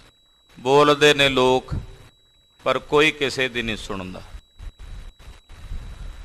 ਜਿੱਥੇ ਵਿਦਿਆ ਦਾ ਵਪਾਰ ਹੋਵੇ ਉਹ ਦੇਸ਼ ਕਦੇ ਵੀ ਸੰਸਾਰ ਦੇ ਉੱਤੇ ਤਰੱਕੀ ਨਹੀਂ ਕਰ ਸਕਦੇ। ਜਿੱਥੇ ਕਿਸੇ ਆਮ ਸਧਾਰਨ ਵਿਅਕਤੀ ਦੇ ਹੱਥੋਂ ਵਿਦਿਆ ਬਹੁਤ ਦੂਰ ਚਲੀ ਜਾਏ, ਉਹ ਦੇਸ਼ ਕੀ ਤਰੱਕੀ ਕਰੇਗਾ। ਫਿਰ ਜਿਹੜੇ ਪੜ੍ਹਨ ਵਾਲੇ ਨੇ, ਮਹਿੰਗੀ ਵਿਦਿਆ ਪੜ੍ਹਦੇ ਨੇ, ਹੁਣ 2-2.5 ਕਰੋੜ ਰੁਪਈਆ ਦੇ ਕੇ ਡਾਕਟਰ ਜਦੋਂ ਡਾਕਟਰ ਦੀ ਡਿਗਰੀ ਲੈਂਦਾ ਹੈ ਤੇ ਸੁਭਾਵਕ ਹੈ ਉਹਨੇ ਅੱਗੇ ਜਾ ਕੇ ਆਪਣੇ ਉਸ ਪੈਸੇ ਨੂੰ ਪੂਰਿਆਂ ਕਰਨ ਵਾਸਤੇ ਕਈ ਟੇਢੇ ਮੇਢੇ ਤਰੀਕੇ ਅਪਣਾਉਣੇ ਹੀ ਨੇ। ਇਹ ਤਾਂ ਸੁੱਤੇ ਸਿੱਧਾ ਸੁਭਾਵਕ ਹੀ ਹੈ। ਤੋ ਜਦੋਂ ਵਿਦਿਆ ਵਪਾਰ ਬਣ ਜਾਏ ਫਿਰ ਉਹ ਸੰਸਾਰ ਲਈ ਸ਼ਰਾਪ ਹੋ ਜਾਂਦਾ। ਉਹੀ ਵਿਦਿਆ ਫਿਰ ਸ਼ਰਾਪ ਰੂਪੀ ਹੋ ਗਈ। ਬਹੁਤ ਸਾਰੇ ਵੀਰ ਵਿਦਿਆ ਕੇਵਲ ਵਪਾਰ ਲਈ ਪੜ੍ਹਦੇ ਹੈ, ਗਿਆਨ ਵਾਸਤੇ ਨਹੀਂ ਪੜ੍ਹਦੇ। ਕਿ ਉਹ ਪੜ੍ਹ ਕੇ ਸਕੂਲਾਂ ਦੇ ਵਿੱਚ ਬੱਚੇ ਪੜ੍ਹਦੇ ਆ, ਇਸ ਕਰਕੇ ਪੜ੍ਹਦੇ ਆ ਵੀ ਪੜ੍ਹ ਕੇ ਨੌਕਰੀ ਕਰਾਂਗੇ। ਇਸ ਲਈ ਨਹੀਂ ਪੜ੍ਹਦੇ ਕਿ ਇਸ ਪੜ੍ਹਨ ਤੋਂ ਬਾਅਦ ਸਾਨੂੰ ਗਿਆਨ ਹਾਸਲ ਹੋਣਾ। ਸ਼ੌਂਕ ਨਾਲ ਜਾਂ ਚਾਹ ਦੀ ਬਿਰਤੀ ਵਿਰਲਿਆਂ 'ਚ ਹੁੰਦੀ ਹੋਵੇਗੀ। ਸੋ ਕਿਤੇ ਵੀ ਹੋ ਰਿਹਾ, ਇਹ ਵਪਾਰ ਹੀ ਹੋ ਰਿਹਾ। ਚਾਹੇ ਉਹ ਧਰਮ ਦੀ ਪੜ੍ਹਾਈ ਹੈ, ਚਾਹੇ ਉਹ ਸਮਾਜ ਦੀ ਪੜ੍ਹਾਈ ਹੈ। ਧਰਮ ਦੀ ਪੜ੍ਹਾਈ ਦੇ ਵਿੱਚ ਖਿੱਤੇ ਦੇ ਵਿੱਚ ਵੀ ਜਿਹੜੇ ਪੜ੍ਹਦੇ ਆ ਉਹ ਵੀ ਵਪਾਰ ਕਰਨ ਵਾਸਤੇ ਹੀ ਪੜ੍ਹਦੇ ਆ। ਗੁਰਬਾਣੀ ਦੀ ਸੰਥਿਆ ਕੇਵਲ ਉਹੀ ਕਰਦੇ ਆ ਜਿਨ੍ਹਾਂ ਨੇ ਪ੍ਰੋਫੈਸ਼ਨ ਬਣਾ ਕੇ ਪਾਠੀ ਬਣਨਾ ਜਾਂ ਗ੍ਰੰਥੀ ਸਿੰਘ ਬਣਨਾ, ਔਰ ਉਹ ਇਸ ਵਾਸਤੇ ਵੀ ਚਲੋ ਹੋਰ ਪਾਸੇ ਕਿਤੇ ਨਹੀਂ ਕਾਮਯਾਬ ਹੋ ਸਕੇ, ਸੌਖਾ ਕੰਮ ਹੈ, ਇਸ ਪਾਸੇ ਆ ਜਾਂਦੇ ਆ। ਸੋ ਕਹਿਣ ਤੋਂ ਭਾਵ ਧਰਮ ਦੇ ਖਿੱਤੇ ਵਿੱਚ ਵੀ ਜਿਹੜੀ ਪੜ੍ਹਾਈ ਉਹ ਵੀ ਵਪਾਰ ਕਰਨ ਵਾਸਤੇ ਹੋ ਰਹੀ ਹੈ। ਸਮਾਜ ਦੀ ਪੜ੍ਹਾਈ ਵੀ ਵਪਾਰ ਕਰਨ ਵਾਸਤੇ ਹੋ ਰਹੀ ਹੈ। ਇਸੇ ਕਰਕੇ ਸਮਾਜ ਭਾਵੇਂ ਬਾਹਰੋਂ ਬਹੁਤ ਤਰੱਕੀ ਕਰ ਰਿਹਾ ਹੈ, ਪਰ ਅੰਤਰਾਤਮੇ ਤੌਰ ਤੇ ਬਹੁਤ ਜ਼ਿਆਦਾ ਪਿਛਾਂਹ ਨੂੰ ਜਾ ਰਿਹਾ ਹੈ ਔਰ ਯੁੱਗਾਂ ਪਿੱਛੇ ਚਲਿਆ ਜਾ ਰਿਹਾ ਹੈ, ਯੁੱਗਾਂ ਪਿੱਛੇ। ਮਹਾਰਾਜ ਸੱਚੇ ਪਾਤਸ਼ਾਹ ਜੀ ਦੱਸ ਰਹੇ ਨੇ ਕਿ ਪੜ੍ਹੋ, ਪਰ ਉਸ ਨੂੰ ਪੜ੍ਹਨ ਤੋਂ ਬਾਅਦ ਉਸ ਦੇ ਉੱਤੇ ਅਮਲ ਕਰਦਿਆਂ ਹੋਇਆਂ ਆਪਣੇ ਨਿਜ ਮਨ ਨੂੰ ਮਾਰਨ ਦਾ ਯਤਨ ਕਰੋ ਕਿ ਨਿਜ ਮਨ ਨੂੰ ਮਾਰਨਾ ਹੈ। ਫਿਰ ਤੁਹਾਡੇ ਮਨਾਂ ਨੂੰ ਸ਼ਾਂਤੀ ਮਿਲਣੀ ਹੈ। ਮਹਾਰਾਜ ਜੀ ਕਹਿੰਦੇ, ਪੰਡਤ ਜੀ ਜਦੋਂ ਤੱਕ ਵਪਾਰ ਕਰਨ ਵਾਸਤੇ ਪੜ੍ਹ ਰਹੇ ਹੋ, ਵਿਖਾਵਾ ਕਰਨ ਲਈ, ਉਦੋਂ ਤੱਕ ਕਿਵੇਂ ਮਨ ਸ਼ਾਂਤ ਹੋਣੇ ਆ। ਹਾਂਜੀ। ਬੋਲੇ ਬੋਰ ਕੁਸ਼ਲ ਜੇ ਕਾਂਸ਼ੀ। ਫਿਰ ਮਹਾਰਾਜ ਜੀ ਦੇ ਚਰਨਾਂ ਵਿੱਚ ਉਹ ਪੰਡਤ ਬੋਲੇ, ਕਹਿਣ ਲੱਗੇ, ਮਹਾਰਾਜ ਜੀ ਅਸੀਂ ਤਾਂ ਕਾਂਸ਼ੀ ਵਿੱਚ ਵਸਦੇ ਹਾਂ, ਬੜੀ ਖੁਸ਼ੀ ਨਾਲ ਕਾਂਸ਼ੀ ਵਿੱਚ ਇਸ ਕਰਕੇ ਵਸਦੇ ਹਾਂ। ਇਹ ਸ਼ਿਵਪੁਰ ਮੈਂ ਜੋ ਮ੍ਰਿਤਿ ਪਾਵਤ। ਇਹ ਸ਼ਿਵ ਨਗਰੀ ਹੈ। ਇੱਥੇ ਵਰਦਾਨ ਹੈ ਕਿ ਜਿਹੜਾ ਸ਼ਿਵ ਜੀ ਦੀ ਨਗਰੀ ਦੇ ਵਿੱਚ ਮਿਰਤੂ ਪ੍ਰਾਪਤ ਕਰਦਾ, ਇੱਥੇ ਮਰਦਾ ਹੈ। ਮੁਕਤ ਹੋਤ ਸਭ ਦੋਖ ਮਿਟਾਵਤ। ਉਹ ਮੁਕਤ ਹੋ ਜਾਂਦਾ, ਉਹਦੇ ਸਾਰੇ ਦੋਸ਼ ਮਿਟ ਜਾਂਦੇ ਨੇ। ਜਿਹੜਾ ਕਾਂਸ਼ੀ ਵਿੱਚ ਇਹ ਵਰਦਾਨ ਹੈ ਕਿ ਜਿਹੜਾ ਕਾਂਸ਼ੀ ਵਿੱਚ ਆ ਕੇ ਮਰਦਾ ਹੈ ਉਹ ਮੁਕਤ ਹੋ ਜਾਂਦਾ, ਉਹਦੇ ਸਾਰੇ ਦੋਸ਼ ਮਿਟ ਜਾਂਦੇ ਨੇ। ਇਸ ਕਰਕੇ ਅਸੀਂ ਤਾਂ ਜੀ ਖੁਸ਼ ਹਾਂ ਵੀ ਚਲੋ ਇੱਥੇ ਰਹਿੰਦੇ ਹਾਂ, ਮਰਾਂਗੇ ਮੁਕਤ ਹੋ ਜਾਵਾਂਗੇ। ਸ਼ਾਸਤਰ ਵਿਖੇ ਮਹਾਤਮ ਕਹਾ। ਇਹ ਗੱਲ ਕਾਂਸ਼ੀ ਦੀ ਵਡਿਆਈ ਦੀ ਸ਼ਾਸਤਰਾਂ ਵਿੱਚ ਵੀ ਕਹੀ ਹੋਈ ਹੈ। ਮ੍ਰਿਤਿਉ ਹੋਏ ਜਾਵੇ ਸ਼ਿਵ ਜਹਾਂ। ਜਿਹੜਾ ਇਸ ਨਗਰੀ ਦੇ ਵਿੱਚ ਮਿਰਤੂ ਹੁੰਦਾ ਉਹ ਸ਼ਿਵ ਨਗਰੀ ਵਿੱਚ ਜਾਂਦਾ ਹੈ। ਜਾਂ ਤੇ ਮਹਿਮਾ ਏ ਥਲ ਕੇਰੀ। ਇਸ ਕਰਕੇ ਇਸ ਕਾਸ਼ੀ ਦੀ ਬੜੀ ਵੱਡੀ ਭਾਰੀ ਮਹਿਮਾ ਹੈ। ਸਭ ਇਨ ਤੇ ਉੱਤਮ ਹਮ ਹੇਰੀ। ਅਸੀਂ ਇਸ ਬਨਾਰਸ ਨੂੰ ਕਾਸ਼ੀ ਨੂੰ ਸਭ ਤੋਂ ਉੱਤਮ ਜਾਣਦੇ ਹਾਂ। ਦੋਹਰਾ ਜਗ ਗੁਰ ਬੋਲੇ ਬਚਨ ਪੁਨ ਮ੍ਰਿਤਿਉ ਸਮਾ ਜਬ ਆਏ। ਸਤਿਗੁਰੂ ਸੱਚੇ ਪਾਤਸ਼ਾਹ ਕਹਿਣ ਲੱਗੇ ਪੰਡਤੋ ਇਹ ਵੀ ਤੁਸੀਂ ਭੁਲੇਖੇ ਚੋ। ਇੱਥੇ ਕਾਸ਼ੀ ਚ ਮੁਕਤ ਕਿਸ ਨੂੰ ਕਿਹਾ ਜਾਂਦਾ ਹੈ? ਜਿਹੜਾ ਇੱਥੇ ਮਰਦਾ। ਕਹਿੰਦੇ ਇੱਥੇ ਬਾਰੇ ਤੁਹਾਡੀ ਇਹ ਧਾਰਨਾ ਹੈ, ਤੁਹਾਡੇ ਬਜ਼ੁਰਗ ਇਹ ਕਹਿੰਦੇ ਐ ਕਿ ਜਦੋਂ ਇਸ ਕਾਸ਼ੀ ਨਗਰ ਦੇ ਵਿੱਚ ਕਿਸੇ ਦੀ ਮਿਰਤੂ ਦਾ ਸਮਾਂ ਆਉਣ ਲੱਗਦਾ ਹੈ, ਰਾਮ ਨਾਮ ਉਪਦੇਸ਼ ਸ਼ਰੁਤ ਦੀਤ ਪਿਨਾ ਕੀ ਗਾਏ। ਇਹ ਸ਼ਿਵ ਜੀ ਭਗਵਾਨ ਆਪ ਆ ਕੇ ਉਹਦੇ ਕੰਨ ਦੇ ਵਿੱਚ ਨਾਮ ਸੁਣਾਉਂਦਾ ਪਰਮੇਸ਼ਰ ਦਾ, ਰਾਮ ਨਾਮ ਦਾ। ਉਸ ਨਾਮ ਨੂੰ ਸੁਣ ਕੇ ਫਿਰ ਉਹ ਮੁਕਤ ਹੁੰਦਾ ਹੈ। ਕਾਸ਼ੀ 'ਚ ਮਰਨ ਕਰਕੇ ਮੁਕਤ ਨਹੀਂ ਹੁੰਦਾ। ਮਹਾਰਾਜ ਜੀ ਕਹਿੰਦੇ ਜਿਹਦੇ ਕੰਨਾਂ ਵਿੱਚ ਰਾਮ ਨਾਮ ਸੁਣਾਇਆ ਜਾਂਦਾ ਹੈ ਉਹ ਮੁਕਤ ਹੁੰਦਾ। ਯਾਨੀ ਕਿ ਰਾਮ ਦਾ ਨਾਮ, ਪਰਮੇਸ਼ਰ ਦਾ ਨਾਮ ਮੁਕਤੀ ਦਿੰਦਾ, ਨਾ ਕਿ ਬਨਾਰਸ ਵਿੱਚ ਮਰਿਆ ਮੁਕਤੀ ਮਿਲਦੀ ਹੈ। ਪਹਿਲਾਂ ਤਾਂ ਇਹ ਭੁਲੇਖਾ ਕੱਢ ਦਿਓ। ਹਾਂਜੀ। ਚੌਪਈ ਜਾਂ ਤੇ ਮੋਖ ਹੋਤ ਏ ਥਾਈ। ਇੱਥੇ ਤਾਂ ਮੁਕਤੀ ਹੋਈ ਕਹੀ ਜਾਂਦੀ ਹੈ ਕਿਉਂਕਿ ਉਹਦੇ ਮਰਨ ਵਾਲੇ ਵਿਅਕਤੀ ਦੇ ਕੰਨ ਵਿੱਚ ਪਰਮੇਸ਼ਰ ਦਾ ਨਾਮ ਸੁਣਾਈ ਦਿੱਤਾ ਜਾਂਦਾ ਹੈ। ਲਖੋ ਨਾਮ ਮਹਿਮਾ ਅਧਿਕਾਈ। ਇਸ ਕਰਕੇ ਹੈ ਪੰਡਤੋ ਨਾਮ ਦੀ ਮਹਿਮਾ ਅਧਿਕ ਕਰਕੇ ਜਾਣੋ। ਨਾਮ ਦੀ ਵਡਿਆਈ ਵੱਡੀ ਹੈ। ਕਿਤੈ ਦੇਸ਼ ਹੋਵੇ ਥਲ ਕੋਈ। ਸੰਸਾਰ ਦਾ ਕੋਈ ਕੋਨਾ ਹੋਵੇ, ਕੋਈ ਦੇਸ਼ ਹੋਵੇ, ਕੋਈ ਥਾਂ ਹੋਵੇ, ਕੋਈ ਧਰਤੀ ਹੋਵੇ, ਨਾਮ ਹਿਰਦੈ ਗਤ ਪ੍ਰਾਪਤ ਹੋਈ। ਜਿਨ੍ਹਾਂ ਦੇ ਹਿਰਦਿਆਂ ਵਿੱਚ ਨਾਮ ਵਸਦਾ ਹੈ ਉਹ ਸੰਸਾਰ ਦੇ ਕਿਸੇ ਕੋਨੇ 'ਚ ਵੀ ਆਪਣਾ ਸਰੀਰ ਤਿਆਗਣ ਉਹਨਾਂ ਦੀ ਮੁਕਤੀ ਹੁੰਦੀ ਹੈ। ਮਹਾਰਾਜ ਜੀ ਕਹਿੰਦੇ ਐਸਾ ਨਹੀਂ ਕਿ ਕਾਸ਼ੀ ਵਿੱਚ ਹੀ ਮਰੇਗਾ ਤੇ ਮੁਕਤ ਹੋਵੇਗਾ। ਇਹ ਭਰਮ ਕੱਢਣ ਵਾਸਤੇ ਕਬੀਰ ਜੀ ਮਹਾਰਾਜ ਜੀ ਦੀ ਉਦਾਹਰਣ ਦਿੰਦੇ ਨੇ, ਅੱਗੇ ਸੁਣੋ ਜੀ। ਜਿਉ ਕਬੀਰ ਕਾਸ਼ੀ ਥਲ ਤਿਆਗਾ। ਕਬੀਰ ਜੀ ਨੇ ਸਾਰੀ ਜ਼ਿੰਦਗੀ ਬਨਾਰਸ ਵਿੱਚ ਕੱਟੀ। ਜਦੋਂ ਸਰੀਰ ਤਿਆਗਣਾ ਸੀ ਨਾ, ਉਹ ਕਾਸ਼ੀ ਨੂੰ ਛੱਡ ਕੇ ਹੜੰਬੇ ਆ ਗਏ। ਜਦੋਂ ਉੱਥੇ ਆ ਗਏ, ਉੱਥੇ ਸਰਾਪ ਸੀ ਕਿ ਜਿਹੜਾ ਹੜੰਬੇ ਆ ਕੇ ਸਰੀਰ ਤਿਆਗੇਗਾ ਤੇ ਉਹ ਗਧੇ ਦੀ ਜੂਨ 'ਚ ਪਵੇਗਾ। ਕਬੀਰ ਜੀ ਮਹਾਰਾਜ ਜੀ ਕਹਿੰਦੇ ਫਿਰ ਪਰਮੇਸ਼ਰ ਦੇ ਨਾਮ ਦੀ ਕਾਹਦੀ ਵਡਿਆਈ ਹੋਈ ਵੀ ਜੇ ਮੈਂ ਕਾਸ਼ੀ 'ਚ ਮਰਿਆ, ਸਾਰੀ ਜ਼ਿੰਦਗੀ ਰੱਬ ਰੱਬ ਕੀਤਾ ਤੇ ਕਾਸ਼ੀ 'ਚ ਮਰ ਕੇ ਮੁਕਤੀ ਹੋ ਜਾਂਦੀ ਹੈ, ਤੇ ਫਿਰ ਤਾਂ ਰੱਬ ਦੇ ਨਾਮ ਦੇ ਉੱਤੇ ਲੋਕਾਂ ਨੇ ਕਹਿਣਾ ਵੀ ਕੋਈ ਫਾਇਦਾ ਨਹੀਂ। ਜਦੋਂ ਮੌਤ ਆਉਣ ਲੱਗੇ ਕਾਸ਼ੀ 'ਚ ਰਹਿਣ ਲੱਗ ਪਓ। ਉਹ ਹੜੰਬੇ ਆ ਗਏ। ਉੱਥੇ ਜਦੋਂ ਆਏ ਤੇ ਉੱਥੇ ਆ ਕੇ ਮਹਾਰਾਜ ਕਬੀਰ ਜੀ ਨੇ ਜਦੋਂ ਸਰੀਰ ਤਿਆਗਿਆ ਤੇ ਮੁਕਤ ਹੋ ਗਏ। ਨਾਮ ਦੀ ਮਹਿਮਾ ਕਰਕੇ ਮੁਕਤ ਹੋਏ, ਨਾ ਕਿ ਕਾਸ਼ੀ ਵਿੱਚ ਜਾਂ ਕਿਸੇ ਵਿਸ਼ੇਸ਼ ਜਗ੍ਹਾ ਤੇ ਸਰੀਰ ਤਿਆਗਣੇ ਨਾਲ। ਹਾਂਜੀ। ਮਗ ਮੈਂ ਬਸਾ ਨਾਮ ਅਨੁਰਾਗਾ। ਹੜੰਬਾ ਵੀ ਕਹਿ ਦਿੰਦੇ, ਇਹਨੂੰ ਮਗਹਰ ਵੀ ਕਹਿ ਦਿੰਦੇ। ਆਪਣਾ ਮਗਹਰ ਆ ਕੇ ਮਹਾਰਾਜ ਭਗਤ ਕਬੀਰ ਜੀ ਨੇ ਆਪਣਾ ਸਰੀਰ ਤਿਆਗਿਆ। ਜਿਹਨੂੰ ਸਰਾਪਿਆ ਹੋਇਆ ਸੀ, ਮਗਹਰ ਦੀ ਭੂਮੀ ਨੂੰ ਸਰਾਪ ਦਿੱਤਾ ਹੋਇਆ ਸੀ, ਪਰ ਕਬੀਰ ਜੀ ਉੱਥੇ ਆ ਕੇ ਵੀ ਨਾਮ ਦੇ ਪ੍ਰਤਾਪ ਕਰਕੇ ਮੁਕਤ ਹੋ ਗਏ। ਇਹ ਨਾਮ ਦੀ ਵਡਿਆਈ ਹੈ। ਮੁਕਤੀ ਨਾਮ ਨੇ ਦੇਣੀ ਹੈ। ਇਹ ਪੰਡਤ ਜਨੋ ਸੁਣੋ, ਬਿਨਾਂ ਪਰਮੇਸ਼ਰ ਦੇ ਨਾਮ ਤੋਂ ਮੁਕਤੀ ਨਹੀਂ ਮਿਲਣੀ। ਨਾਮ ਜਪਣੇ ਵਾਲਾ ਸੰਸਾਰ ਦੇ ਕਿਸੇ ਕੋਨੇ 'ਚ ਕਿਤੇ ਵੀ ਆਪਣਾ ਸਰੀਰ ਤਿਆਗ ਦੇਵੇ ਉਹ ਮੁਕਤ ਹੈ। ਹਾਂਜੀ। ਸਤ ਸੰਗਤ ਹੋਏ ਰਹੀ ਤਹਾਈ। ਜਦੋਂ ਮਗਹਰ ਆ ਗਏ ਕਬੀਰ ਜੀ, ਉੱਥੇ ਵੀ ਸਤ ਸੰਗਤ ਦੀਆਂ ਉਹਨਾਂ ਨੇ ਝੜੀਆਂ ਲਾ ਦਿੱਤੀਆਂ। ਉੱਥੇ ਵੀ ਰਾਮ ਨਾਮ ਦੀ ਮਹਿਮਾ ਨੂੰ ਪ੍ਰਗਟ ਕਰ ਦਿੱਤਾ। ਭਏ ਮੋਖ ਤਜ ਦੇ ਉਆਹੀ। ਔਰ ਮਗਹਰ ਜਾ ਕੇ ਆਪਣਾ ਸਰੀਰ ਤਿਆਗ ਕੇ ਉਹ ਮੁਕਤ ਹੋ ਗਏ ਕਬੀਰ ਜੀ ਮਹਾਰਾਜ। ਜਾਨੋ ਏਕ ਮੋਖ ਕੋ ਦਾਤਾ। ਇਸ ਕਰਕੇ ਜੇ ਮੁਕਤੀ ਦਾ ਦਾਤਾ ਕੋਈ ਹੈ ਤਾਂ ਇੱਕੋ ਪਾਰ ਬ੍ਰਹਮ ਪਰਮੇਸ਼ਰ ਦਾ ਨਾਮ ਹੀ ਮੁਕਤੀ ਦਾ ਦਾਤਾ ਹੈ।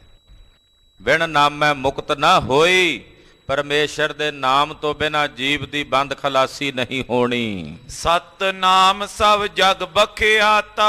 ਪਾਰ ਬ੍ਰਹਮ ਪਰਮੇਸ਼ਰ ਦਾ ਸੱਚਾ ਨਾਮ ਸਾਰੇ ਜਗਤ ਵਿੱਚ ਹੈ ਪੰਡਤ ਜਨੋ ਵਖਿਆਤ ਹੈ, ਪ੍ਰਗਟ ਹੈ। ਇਸ ਨਾਮ ਤੋਂ ਬਿਨਾਂ ਕਿਸੇ ਦੀ ਮੁਕਤੀ ਨਹੀਂ ਹੋਣੀ। ਜਿਸ ਨੇ ਵੀ ਮੁਕਤ, ਪਹਿਲਾਂ ਜਿੰਨੇ ਮੁਕਤ ਹੋਏ ਨੇ, ਹੁਣ ਜਿੰਨੇ ਮੁਕਤ ਹੋਣਗੇ ਤੇ ਆਉਣ ਵਾਲੇ ਸਮੇਂ 'ਚ ਜਿੰਨੇ ਮੁਕਤ ਹੋਣਗੇ, ਉਹ ਸਭ ਇਸ ਨਾਮ ਦੀ ਕਮਾਈ ਕਰਕੇ ਮੁਕਤ ਹੋਏ ਤੇ ਹੋਣਗੇ। ਜਿਹੜੇ ਨਾਮ ਜਪਣਗੇ ਉਹਨਾਂ ਨੂੰ ਹੀ ਮੋਕਸ਼ ਦੀ ਪ੍ਰਾਪਤੀ ਹੋਵੇਗੀ।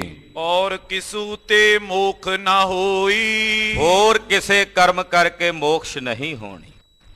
ਪਾਤਸ਼ਾਹ ਕਹਿੰਦੇ ਨਾਮ ਜਪ ਕੇ ਹੀ ਮੁਕਤੀ ਮਿਲਣੀ ਹੈ। ਕਬੀਰ ਜੀ ਜੈਸੇ ਮਹਾਂਪੁਰਸ਼ਾਂ ਨੇ ਨਾਮ ਦਾ ਪ੍ਰਤਾਪ ਪ੍ਰਗਟ ਕੀਤਾ, ਉਹ ਨਾਮ ਜਪ ਕੇ ਮੁਕਤ ਹੋਏ। ਰਵਿਦਾਸ ਜੀ, ਕਬੀਰ ਜੀ ਕਾਸ਼ੀ 'ਚ ਰਹਿਣ ਕਰਕੇ ਨਹੀਂ, ਨਾਮ ਦੇ ਪ੍ਰਤਾਪ ਨਾਲ ਮੁਕਤ ਹੋਏ। ਨਾਮ ਦੀ ਮਹਿਮਾ ਹੀ ਮਹਾਂਪੁਰਸ਼ਾਂ ਭਗਤਾਂ ਨੇ ਸੰਸਾਰ ਵਿੱਚ ਪ੍ਰਗਟ ਕੀਤੀ ਹੈ। ਤਾਂ ਤੇ ਹੈ ਪੰਡਤ ਜਨੋ ਜਪਿਆ ਕਰੋ ਜੇ ਮੁਕਤ ਹੋਣਾ ਹੈ। ਸਤਿਨਾਮ ਵਾਹਿਗੁਰੂ, ਸਤਿਨਾਮ ਵਾਹਿਗੁਰੂ, ਸਤਿਨਾਮ ਵਾਹਿਗੁਰੂ, ਸਤਿਨਾਮ ਵਾਹਿਗੁਰੂ, ਸਤਿਨਾਮ ਵਾਹਿਗੁਰੂ, ਸਤਿਨਾਮ ਵਾਹਿਗੁਰੂ, ਸਤਿਨਾਮ ਵਾਹਿਗੁਰੂ, ਸਤਿਨਾਮ ਵਾਹਿਗੁਰੂ। ਨਾਮ ਜਪੋ ਨਾਮੋ ਆਰਧ, ਨਾਮ ਜਪੋ ਭਾਈ, ਨਾਮ ਨਾਲ ਹੀ ਮੋਕਸ਼ ਦੀ ਪ੍ਰਾਪਤੀ ਹੋਣੀ ਹੈ। ਔਰ ਕਿਸੂ ਤੇ ਮੁਖ ਨਾ ਹੋਈ, ਹੋਰ ਕਿਸੇ ਕਰਮ ਕਾਂਡ ਨਾਲ ਮੁਕਤੀ ਨਹੀਂ ਹੋਣੀ। ਕੋਟ ਉਪਾਉ ਕਰੇ ਜੇ ਕੋਈ, ਭਾਵੇਂ ਕੋਈ ਕਰੋੜਾਂ ਉਪਾਉ ਕਰ ਲਵੇ। ਬਹੁ ਸ਼ਾਸਤਰ ਬਹੁ ਸਿਮਰਤੀ ਪੇਖੇ ਸਰਬ ਢੰਡੋਲ, ਉਜਸ ਨਾਹੀ ਹਰ ਹਰੇ। ਨਾਨਕ ਨਾਮ ਅਮੋਲ, ਪਰਮੇਸ਼ਰ ਦੇ ਨਾਮ ਦੇ ਦਤੁਲ ਕੁਝ ਨਹੀਂ। ਇਹ ਤਾਂ ਸ਼ਾਸਤਰ ਤੇ ਸਿਮਰਤੀਆਂ ਵੀ ਕਹਿੰਦੇ ਐ, ਉਹ ਵੀ ਅਸੀਂ ਵੇਖ ਲਏ ਨੇ ਢੰਡੋਲ ਕੇ ਪਰਖ ਕੇ। ਅਕਾਲ ਪੁਰਖ ਵਾਹਿਗੁਰੂ ਪਾਰ ਬ੍ਰਹਮ ਪਰਮੇਸ਼ਰ ਦੇ ਨਾਮ ਦੇ ਤੁਲ ਕੁਝ ਵੀ ਨਹੀਂ। ਇਸ ਕਰਕੇ ਭਾਵੇਂ ਕੋਈ ਕਰੋੜਾਂ ਉਪਾਉ ਕਰ ਲਵੇ, ਮੁਕਤ ਨਹੀਂ ਹੋ ਸਕਦਾ ਜਦੋਂ ਤੱਕ ਨਾਮ ਨਹੀਂ ਜਪਦਾ, ਨਾਮ ਨਹੀਂ ਧਿਆਉਂਦਾ, ਨਾਮ ਨਹੀਂ ਅਰਾਧਦਾ। ਦੋਹਰਾ ਸੁਨ ਕਰ ਪੰਡਤ ਕਹਿਤ ਪੇ, ਹੈ ਅਨੇਕ ਹਰ ਨਾਮ। ਸੁਣ ਕੇ ਫਿਰ ਉਹ ਪੰਡਤ ਬੋਲੇ, ਕਹਿਣ ਲੱਗੇ ਜੀ ਨਾਮ ਕਿਹੜਾ ਇੱਕ ਹੈ ਪਰਮੇਸ਼ਰ ਦਾ? ਬੇਅੰਤ ਹੀ ਨਾਂ ਨੇ ਪਰਮੇਸ਼ਰ ਦੇ, ਅਨੇਕ ਨਾਮ ਨੇ, ਅਨੇਕਾਂ ਨਾਵਾਂ ਵਾਲਾ ਪਰਮੇਸ਼ਰ। ਰਾਮ ਰਾਮ ਹੈ, ਖੁਦਾ ਖੁਦਾ ਹੈ, ਅੱਲਾ ਅੱਲਾ ਹੈ, ਕਿੰਨੇ ਨਾਂ ਨੇ। ਕਰੀਮ ਹੈ, ਰਹੀਮ ਹੈ, ਬੇਅੰਤ ਕਹਿੰਦੇ ਆ ਉਹਨੂੰ, ਨੇਤ ਨੇਤ ਕਹਿੰਦੇ ਆ, ਗੋਬਿੰਦ ਕਹਿੰਦੇ ਆ, ਗੋਵਰਧਨ ਕਹਿ ਦਿੰਦੇ, ਮੁਰਾਰੀ ਕਹਿ ਦਿੰਦੇ। ਕਿਤਨੇ ਨਾਂ ਨੇ ਪਰਮੇਸ਼ਰ ਦੇ, ਇੱਕ ਨਾਂ ਦਾ ਨਹੀਂ, ਅਨੇਕਾਂ ਨਾਵਾਂ ਵਾਲਾ ਹੈ ਪਾਰ ਬ੍ਰਹਮ ਪਰਮੇਸ਼ਰ। ਉਹਦੇ ਅਨੇਕਾਂ ਹੀ ਨਾਮ ਹਨ। ਕੌਣ ਨਾਮ ਹੈ ਮੁਕਤ ਦਾ, ਸੋ ਕਹੀਏ ਅਬਿਰਾਮ। ਇਹ ਗੁਰੂ ਨਾਨਕ ਸਾਹਿਬ ਜੀ ਕਿਰਪਾ ਕਰਕੇ ਦੱਸੋ ਵੀ ਮੁਕਤੀ ਦੇਣ ਵਾਲਾ ਨਾਮ ਕਿਹੜਾ ਹੈ? ਨਾਮ ਤਾਂ ਅਨੇਕਾਂ ਨੇ ਪਰਮੇਸ਼ਰ ਦੇ, ਜਿਹੜਾ ਮੁਕਤੀ ਦੇਵੇ ਉਹ ਕਿਹੜਾ ਨਾਮ ਹੈ ਤੇ ਅਸੀਂ ਉਹ ਜਪੀਏ? ਜਿਹੜਾ ਮੁਕਤੀ ਦੇਵੇ ਉਹ ਕਿਹੜਾ ਨਾਮ ਹੈ ਮਹਾਰਾਜ? ਹਾਂਜੀ, ਚੌਪਈ ਸ਼੍ਰੀ ਨਾਨਕ ਪੁਨ ਬੈਨੀ ਉਚਾਰੇ। ਸੁਣ ਕੇ ਧੰਨ ਗੁਰੂ ਨਾਨਕ ਸਾਹਿਬ ਸੱਚੇ ਪਾਤਸ਼ਾਹ ਜੀ ਬੋਲੇ, ਜੋ ਨੋਕਾ ਸਭ ਪਾਰੇ ਉਤਾਰੇ। ਮਹਾਰਾਜ ਜੀ ਕਹਿੰਦੇ ਕਿਸ਼ਤੀਆਂ ਨਦੀ ਤੇ ਖੜੀਆਂ ਹੁਣ ਸਾਰੀਆਂ ਹੀ ਤਾਰਨ ਦੀ ਸਮਰੱਥਾ ਰੱਖਦੀਆਂ। ਕਿਸ਼ਤੀਆਂ ਖੜੀਆਂ ਹੋਣ ਨਾ ਨਦੀ ਤੇ, 10 ਖੜੀਆਂ ਨੇ, 100 ਖੜੀਆਂ ਨੇ, ਤਾਰ ਸਾਰੀਆਂ ਹੀ ਸਕਦੀਆਂ ਨੇ। ਇਹ ਨਹੀਂ ਵੀ ਕੋਈ ਕਿਸ਼ਤੀ ਤਾਰ ਨਹੀਂ ਸਕਦੀ, ਤਾਰਨ ਦੀ ਸਮਰੱਥਾ ਸਾਰੀਆਂ ਕਿਸ਼ਤੀਆਂ ਵਿੱਚ ਹੈ। ਪੁਨ ਜਿਸ ਨੋਕਾ ਪਰ ਚੜ ਕੋ, ਪਰ ਜਿਹੜੀ ਕਿਸ਼ਤੀ ਤੇ ਮਲਾਹ ਬੈਠਾ ਹੋਵੇ ਆਪਾਂ ਉਹਦੇ ਤੇ ਬਹਿਨੇ ਆ ਕਿ ਬਿਨਾਂ ਮਲਾਹ ਵਾਲੀਆਂ ਕਿਸ਼ਤੀਆਂ ਤੇ ਬਹਿ ਜਾਂਦੇ ਆ? ਆਖੋ ਸਤਿਨਾਮ ਸ੍ਰੀ ਵਾਹਿਗੁਰੂ। ਜਿਹੜੀ ਕਿਸ਼ਤੀ ਤੇ ਮਲਾਹ ਬੈਠਾ ਹੋਵੇ ਆਪਾਂ ਉਹਦੇ ਤੇ ਬਹਿਨੇ ਆ, ਫਿਰ ਉਹੀ ਕਿਸ਼ਤੀ ਪਾਰ ਉਤਾਰਦੀ। ਹਾਂਜੀ, ਤੈਂ ਕੋ ਪਾਰ ਉਤਾਰੇ ਸੋ, ਤੇ ਉਹਨੂੰ ਫਿਰ ਉਹ ਪਾਰ ਉਤਾਰ ਦਿੰਦੀ ਹੈ ਕਿਸ਼ਤੀ। ਤਿਸਈ ਸੰਗ ਤਾਹੇ ਕੋ ਕਾਮੋ, ਉਹਦਾ ਕੰਮ ਉਹਦੇ ਨਾਲ ਹੀ ਹੈ। ਕਿਸ਼ਤੀਆਂ ਭਾਵੇਂ ਹੋਰ ਵੀ ਖੜੀਆਂ ਨੇ ਉੱਥੇ, ਪਰ ਉਹਦਾ ਕੰਮ ਉਹਦੇ ਨਾਲ ਹੈ ਜਿਹਦੇ ਤੇ ਉਹ ਚੜ ਗਿਆ। ਸਾਡਾ ਤਾਂ ਉਹਦੇ ਨਾਲ ਹੀ ਮਤਲਬ ਹੈ ਨਾ ਵੀ ਉਹਨੇ ਸਾਨੂੰ ਪਾਰ ਉਤਾਰਨਾ। ਖੜੀਆਂ ਭਾਵੇਂ ਹੋਰ ਹੀ ਨੇ, ਉਹਨਾਂ ਨਾਲ ਹੁਣ ਕੀ ਕੰਮ ਸਾਡਾ? ਜਿਹਦੇ ਤੇ ਬਹਿ ਗਏ ਆ ਹੁਣ ਅਸੀਂ, ਸਾਡਾ ਤਾਂ ਹੁਣ ਉਹਦੇ ਨਾਲ ਹੀ ਕੰਮ ਹੈ। ਸਾਨੂੰ ਪਤਾ ਵੀ ਹੁਣ ਜਿਹਦੇ ਤੇ ਬਹਿ ਗਏ ਇਹਨੇ ਹੀ ਪਾਰ ਉਤਾਰਨਾ। ਬਾਕੀਆਂ ਭਾਵੇਂ ਹਜ਼ਾਰਾਂ ਤੇ ਲੱਖਾਂ ਖੜੀਆਂ, ਹੁਣ ਉਹਨਾਂ ਨਾਲ ਸਾਡਾ ਕੋਈ ਮਤਲਬ ਨਹੀਂ ਰਹਿ ਜਾਂਦਾ। ਇੱਦਾਂ ਹੀ ਪਰਮੇਸ਼ਰ ਦੇ ਨਾਂ ਸਾਰੇ ਹੀ ਕਿਸ਼ਤੀਆਂ ਸਮਾਨ ਤਾਰਨ ਵਾਲੇ ਨੇ, ਪਰ ਜਿਹੜਾ ਨਾਮ ਗੁਰੂ ਨੇ ਦੇ ਦਿੱਤਾ, ਜਿਹਦੇ ਤੇ ਅਸੀਂ ਸਵਾਰ ਹੋ ਗਏ, ਹੁਣ ਸਾਡਾ ਕੰਮ ਉਹਦੇ ਨਾਲ ਹੀ ਹੈ। ਆਖੋ ਸਤਿਨਾਮ ਸ੍ਰੀ ਵਾਹਿਗੁਰੂ। ਸਾਡਾ ਕੰਮ ਹੁਣ ਉਹਦੇ ਨਾਲ ਹੀ ਹੈ। ਹੁਣ ਉਸੇ ਨੇ ਸਾਨੂੰ ਪਾਰ ਉਤਾਰਨਾ ਹੈ। ਉਤਰੇ ਪਾਰ ਪਾਏ ਸੁਖ ਧਾਮੋ, ਉਹ ਫਿਰ ਪਾਰ ਉਤਰ ਕੇ ਸੁਖ ਧਾਮ ਨੂੰ ਪ੍ਰਾਪਤ ਹੁੰਦਾ ਹੈ। ਤੈਸੇ ਗੁਰ ਜੋ ਨਾਮ ਬਤਾਏ। ਇਸ ਕਰਕੇ ਨਾਮ ਸਾਰੇ ਹੀ ਤਾਰਨ ਦੀ ਸਮਰੱਥਾ ਰੱਖਦੇ ਹੈ, ਪਰ ਜਿਹੜਾ ਨਾਮ ਤੁਹਾਨੂੰ ਤੁਹਾਡਾ ਗੁਰੂ ਦੇਵੇ, ਜਿਹੜਾ ਨਾਮ ਤੁਹਾਡੇ ਗੁਰੂ ਨੇ ਤੁਹਾਨੂੰ ਦਿੱਤਾ ਹੈ, ਸੋ ਤੈ ਕੋ ਹੋਵਤ ਗਤ ਦਾਏ। ਉਹੀ ਨਾਮ ਉਹਦੇ ਲਈ ਮੁਕਤੀ ਦੇਣ ਵਾਲਾ ਹੈ, ਜਿਹੜਾ ਗੁਰੂ ਕੋਲੋਂ ਲੈ ਕੇ ਜਪਦਾ। ਜਿਹੜਾ ਨਾਮ ਤੁਹਾਨੂੰ ਤੁਹਾਡੇ ਗੁਰੂ ਨੇ ਦਿੱਤਾ ਹੈ ਨਾ, ਤੁਹਾਡੇ ਲਈ ਉਹੀ ਮੁਕਤੀ ਦੇਣ ਵਾਲਾ ਹੈ, ਕਿਉਂਕਿ ਉਸ ਨਾਮ ਵਿੱਚ ਤੁਹਾਡੇ ਗੁਰੂ ਦੀ ਕਲਾ ਨਾਲ ਚੱਲਦੀ ਹੈ। ਆਖੋ ਸਤਿਨਾਮ ਸ੍ਰੀ ਵਾਹਿਗੁਰੂ। ਖਾਲਸਾ ਜੀ, ਨਾਮ ਸਾਰੇ ਪਰਮੇਸ਼ਰ ਦੇ ਨੇ। ਸਾਰਿਆਂ ਤੋਂ ਹੀ ਮਹਾਰਾਜ ਗੁਰੂ ਅਰਜਨ ਸਾਹਿਬ ਕਹਿੰਦੇ, ਬਲਿਹਾਰੀ ਜਾਉ ਜੇਤੇ ਤੇਰੇ ਨਾਮ ਨੂੰ। ਤੇਰੇ ਜਿੰਨੇ ਨਾਮ ਨੇ ਮੈਂ ਉਹਨਾਂ ਤੋਂ ਬਲਿਹਾਰ ਜਾਂਦਾ ਵਾਹਿਗੁਰੂ। ਪਰ ਜਿਹੜਾ ਨਾਮ ਗੁਰੂ ਸਾਹਿਬ ਜੀ ਦਿੰਦੇ ਆ ਨਾ, ਉਸ ਨਾਮ ਵਿੱਚ ਗੁਰੂ ਦੀ ਸ਼ਕਤੀ ਕੰਮ ਕਰਦੀ ਹੈ। ਧੰਨ ਗੁਰੂ ਨਾਨਕ ਸਾਹਿਬ ਦੀ ਸ਼ਕਤੀ ਵਾਹਿਗੁਰੂ ਗੁਰਮੰਤਰ ਵਿੱਚ ਕੰਮ ਕਰਦੀ ਹੈ। ਉਹ ਜਦੋਂ ਜਪਦੇ ਆ ਤੇ ਗੁਰੂ ਨਾਨਕ ਸਾਹਿਬ ਦੀ ਸ਼ਕਤੀ ਕਲਾ ਨਾਲ ਸਾਡੇ ਅੰਦਰ ਵਰਤਦੀ ਹੈ।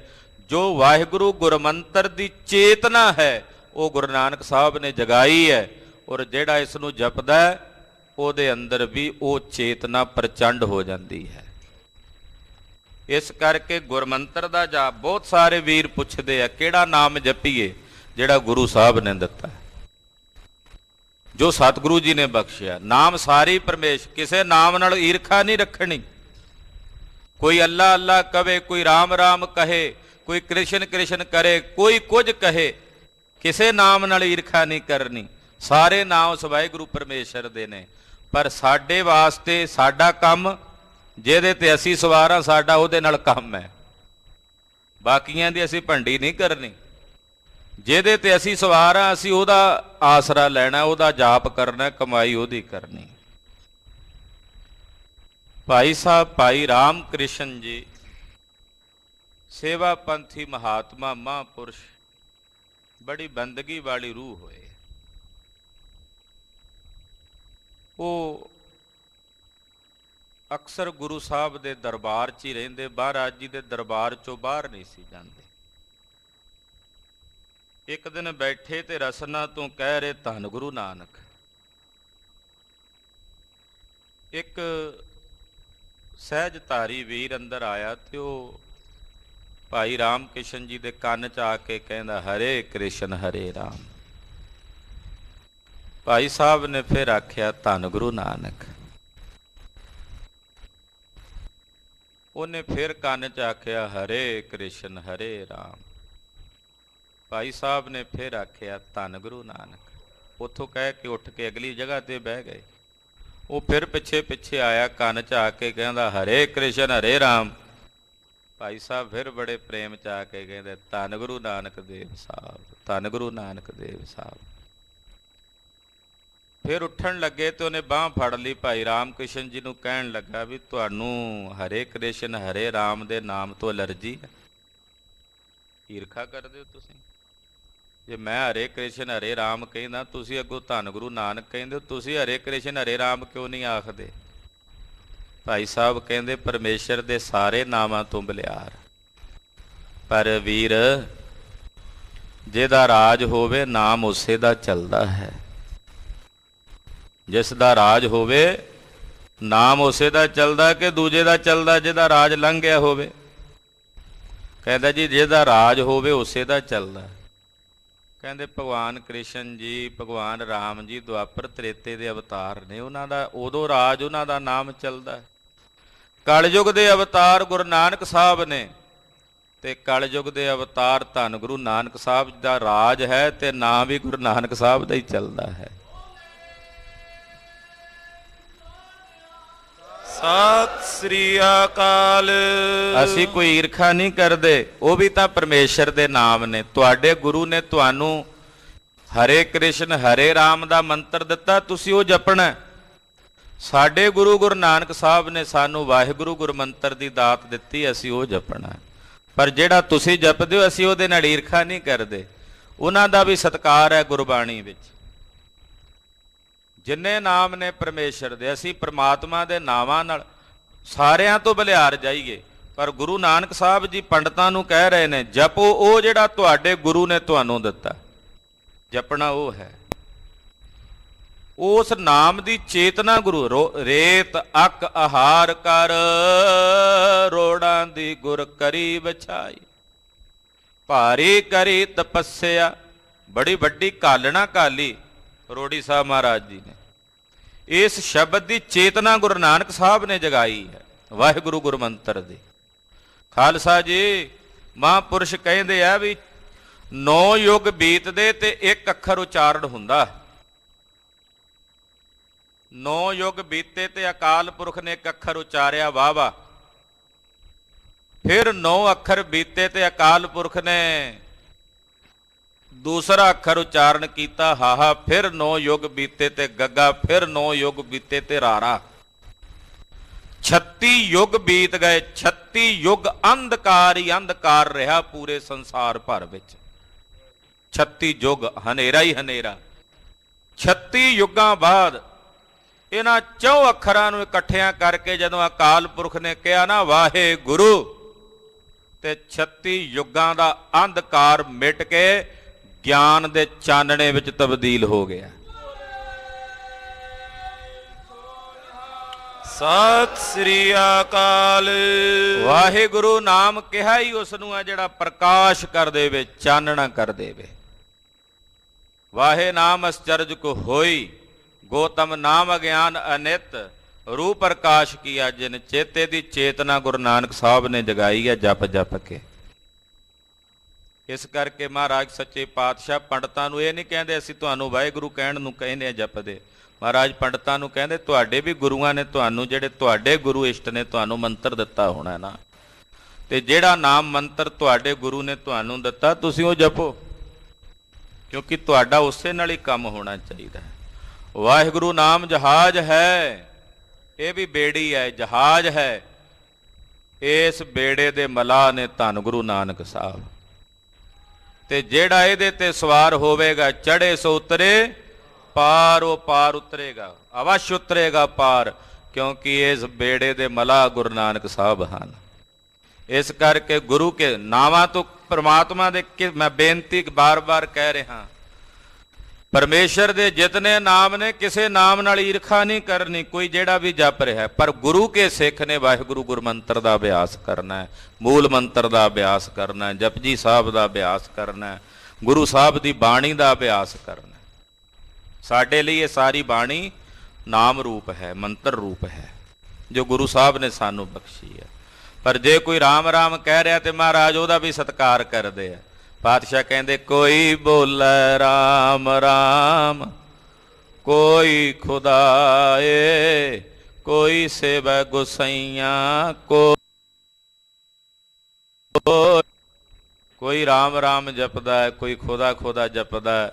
ਉਸ ਅਨੇਕ ਨਾਵਾਂ ਵਾਲੇ ਵਾਹਿਗੁਰੂ ਪਰਮੇਸ਼ਰ ਦੇ ਹੀ ਸਾਰੇ ਨਾਮ ਹਨ। ਹਾਂਜੀ। ਗੁਰੇ ਉਪਦੇਸ਼ ਹਿਰਦੇ ਜਿਨ ਧਾਰਾ, ਸੋ ਭਵ ਸਾਗਰ ਉਤਰਾ ਪਾਰਾ। ਜਿਨ੍ਹਾਂ ਨੇ ਗੁਰੂ ਕਾ ਉਪਦੇਸ਼ ਆਪਣੇ ਹਿਰਦੇ 'ਚ ਧਾਰ ਲਿਆ, ਉਹਨਾਂ ਨੇ ਉਸ ਅਨੇਕਤਾ ਵਿੱਚ ਵੀ ਇੱਕ ਨੂੰ ਪਛਾਣ ਲਿਆ ਤੇ ਇਸ ਭਵ ਸਾਗਰ ਤੋਂ ਪਾਰ ਉਤਰ ਗਏ। ਅਨੇਕਤਾ ਵਿੱਚ ਵੀ ਇੱਕ ਨੂੰ ਪਛਾਣਨਾ, ਅਨੇਕ ਰੂਪ ਹੋ ਕੇ ਵਰਤਣ ਵਾਲੇ ਰੱਬ ਨੂੰ ਇੱਕ ਰੂਪ ਕਰਕੇ ਵੇਖਣਾ, ਇਹ ਕਦੋਂ ਸੰਭਵ ਹੈ? ਜਦੋਂ ਗੁਰੂ ਕਾ ਉਪਦੇਸ਼ ਪ੍ਰਾਪਤ ਹੋਵੇ। ਜਦੋਂ ਤੱਕ ਗੁਰੂ ਉਪਦੇਸ਼ ਨਹੀਂ ਸੁਣਦੇ ਉਦੋਂ ਤੱਕ ਅਨੇਕ ਰੂਪ ਹੋ ਕੇ ਵਰਤਦਾ ਦਿਸੇਗਾ। ਇਹਦਾ ਰੱਬ ਵੱਖਰਾ, ਇਹਦਾ ਵੱਖਰਾ, ਮੇਰਾ ਵੱਖਰਾ, ਤੇਰਾ ਵੱਖਰਾ। ਪਰ ਜਦੋਂ ਗੁਰੂ ਉਪਦੇਸ਼ ਹਿਰਦੇ ਵਿੱਚ ਵਸ ਕੇ ਚਾਨਣਾ ਹੋ ਜਾਏ, ਫਿਰ ਪਤਾ ਲੱਗਦਾ ਵੀ ਸਾਰਿਆਂ ਦਾ ਰੱਬ ਇੱਕੋ ਹੀ ਹੈ। ਮੰਨਿਆ ਹੀ ਹੋਇਆ ਸੀ ਵੀ ਮੇਰਾ ਵੱਖਰਾ ਤੇ ਤੇਰਾ ਵੱਖਰਾ। ਫਿਰ ਅਨੇਕਤਾ ਵਿੱਚ ਵੀ ਇੱਕ ਉਦਾਹਰਣ ਦਿਆ ਕਰਦੇ ਆ ਮਹਾਂਪੁਰਸ਼। ਅੰਨਿਆਂ ਦੇ ਇੱਕ ਪਿੰਡ ਵਿੱਚ ਇੱਕ ਹਾਥੀ ਆਇਆ। ਮੁਹਾਵਤ ਆਵਾਜ਼ ਮਾਰ ਕੇ ਕਹਿੰਦਾ ਆਓ ਬਈ ਹਾਥੀ ਦੇ ਦਰਸ਼ਨ ਕਰ ਲਓ। ਅੰਨੇ ਕਹਿੰਦੇ ਅਸੀਂ ਕਿਵੇਂ ਵੇਖੀਏ? ਉਹ ਕਹਿੰਦਾ ਛੂਹ ਕੇ ਵੇਖ ਲਓ। ਕਿਸੇ ਨੇ ਸੁੰਡ ਫੜੀ, ਓਹੋ ਹਾਥੀ ਤਾਂ ਕਿਸੇ ਦਰਖਤ ਦੇ ਟਹਿਣੇ ਵਰਗਾ। ਕਿਸੇ ਨੇ ਲੱਤ ਫੜੀ, ਓਹੋ ਹਾਥੀ ਤਾਂ ਥੰਮ ਵਰਗਾ।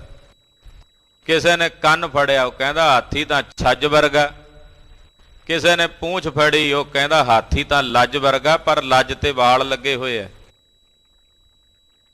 ਬਾਅਦ ਵਿੱਚ ਸਾਰੇ ਇਕੱਠੇ ਹੋਏ।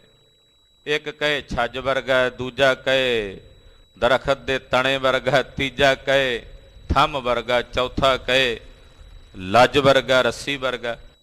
ਉਹ ਸਾਰੇ ਲੜ ਪਏ ਆਪਸ। ਉਹ ਕਹੇ ਨਹੀਂ ਮੈਂ ਸਹੀ, ਦੂਜਾ ਕਹਿੰਦਾ ਮੈਂ ਸਹੀ, ਤੀਜਾ ਕਹਿੰਦਾ ਮੈਂ। ਲੜ ਪਏ। ਹਮੇਸ਼ਾ ਲੜਾਈ ਹੁੰਦੀ ਉੱਥੇ ਆ ਜਿੱਥੇ ਅੰਨੇ ਹੋਣ। ਅੰਨਿਆਂ ਦੀ ਲੜਾਈ ਹੁੰਦੀ ਹੈ। ਜਿਨ੍ਹਾਂ ਦੇ ਨੇਤਰ ਹੈਣ ਉਹ ਥੋੜੀ ਲੜਦੇ ਆ। ਇਹ ਲੜ ਪਏ। 5-4 ਕਿਤੇ ਅੰਨੇ ਬਾਹਰ ਗਏ ਹੋਏ, ਉਹ ਆਏ। ਉਹ ਕਹਿੰਦੇ ਕਿਉਂ ਲੜਦੇ ਹੋ? ਕਹਿੰਦੇ ਆਹ ਗੱਲ ਹੈ। ਕਹਿੰਦੇ ਇੱਕ ਚੀਜ਼ ਏਦਾਂ ਵੱਖਰੀ ਵੱਖਰੀ ਕਿਵੇਂ ਹੋ ਸਕਦੀ? ਇੱਕੋ ਚੀਜ਼, ਇੱਕੋ ਹਾਥੀ ਵੱਖਰਾ ਵੱਖਰਾ ਕਿਵੇਂ ਹੋ ਸਕਦਾ? ਉਹ ਕਹਿੰਦੇ ਮੁਹਾਵਤ ਨੇ ਫੇਰ ਆਉਣਾ ਕੱਲ ਨੂੰ।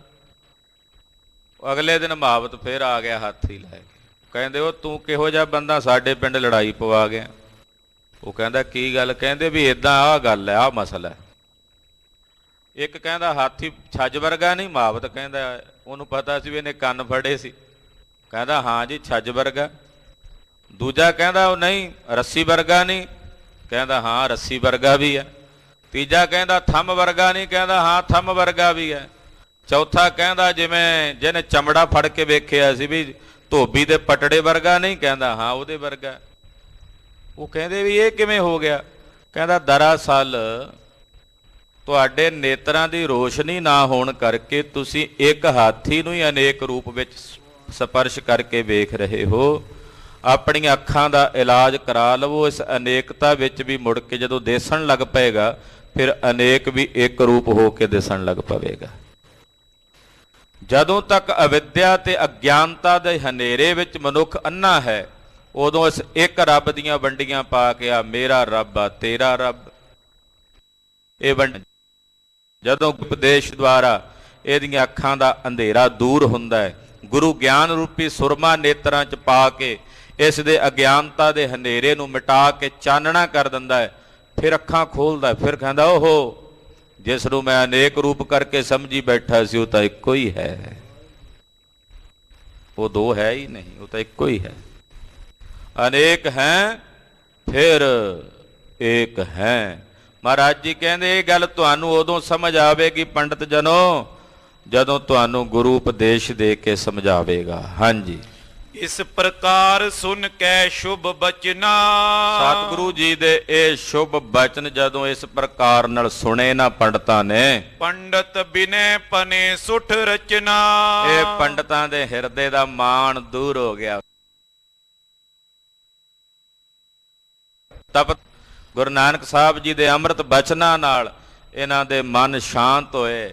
ਸ਼ੁਭ ਰਸਨਾ ਨਾਲ ਗੁਰੂ ਨਾਨਕ ਸਾਹਿਬ ਦੀਆਂ ਸਿਫਤਾਂ ਕਰਨ ਲੱਗੇ। ਮਹਾਰਾਜ ਗੁਰੂ ਨਾਨਕ ਸਾਹਿਬ ਦੀਆਂ ਵਡਿਆਈਆਂ ਗਾਉਣ ਲੱਗੇ। ਦੀਨ ਜਾਨ ਗਤ ਕੀ ਜੈ ਹਮਰੀ। ਮਹਾਰਾਜ ਤੁਹਾਡੀ ਸ਼ਰਨ ਚ ਹਾਂ, ਤੁਹਾਡੀ ਸ਼ਰਨ ਚ ਹਾਂ, ਤੁਹਾਡੀ ਸ਼ਰਨ ਚ ਹਾਂ।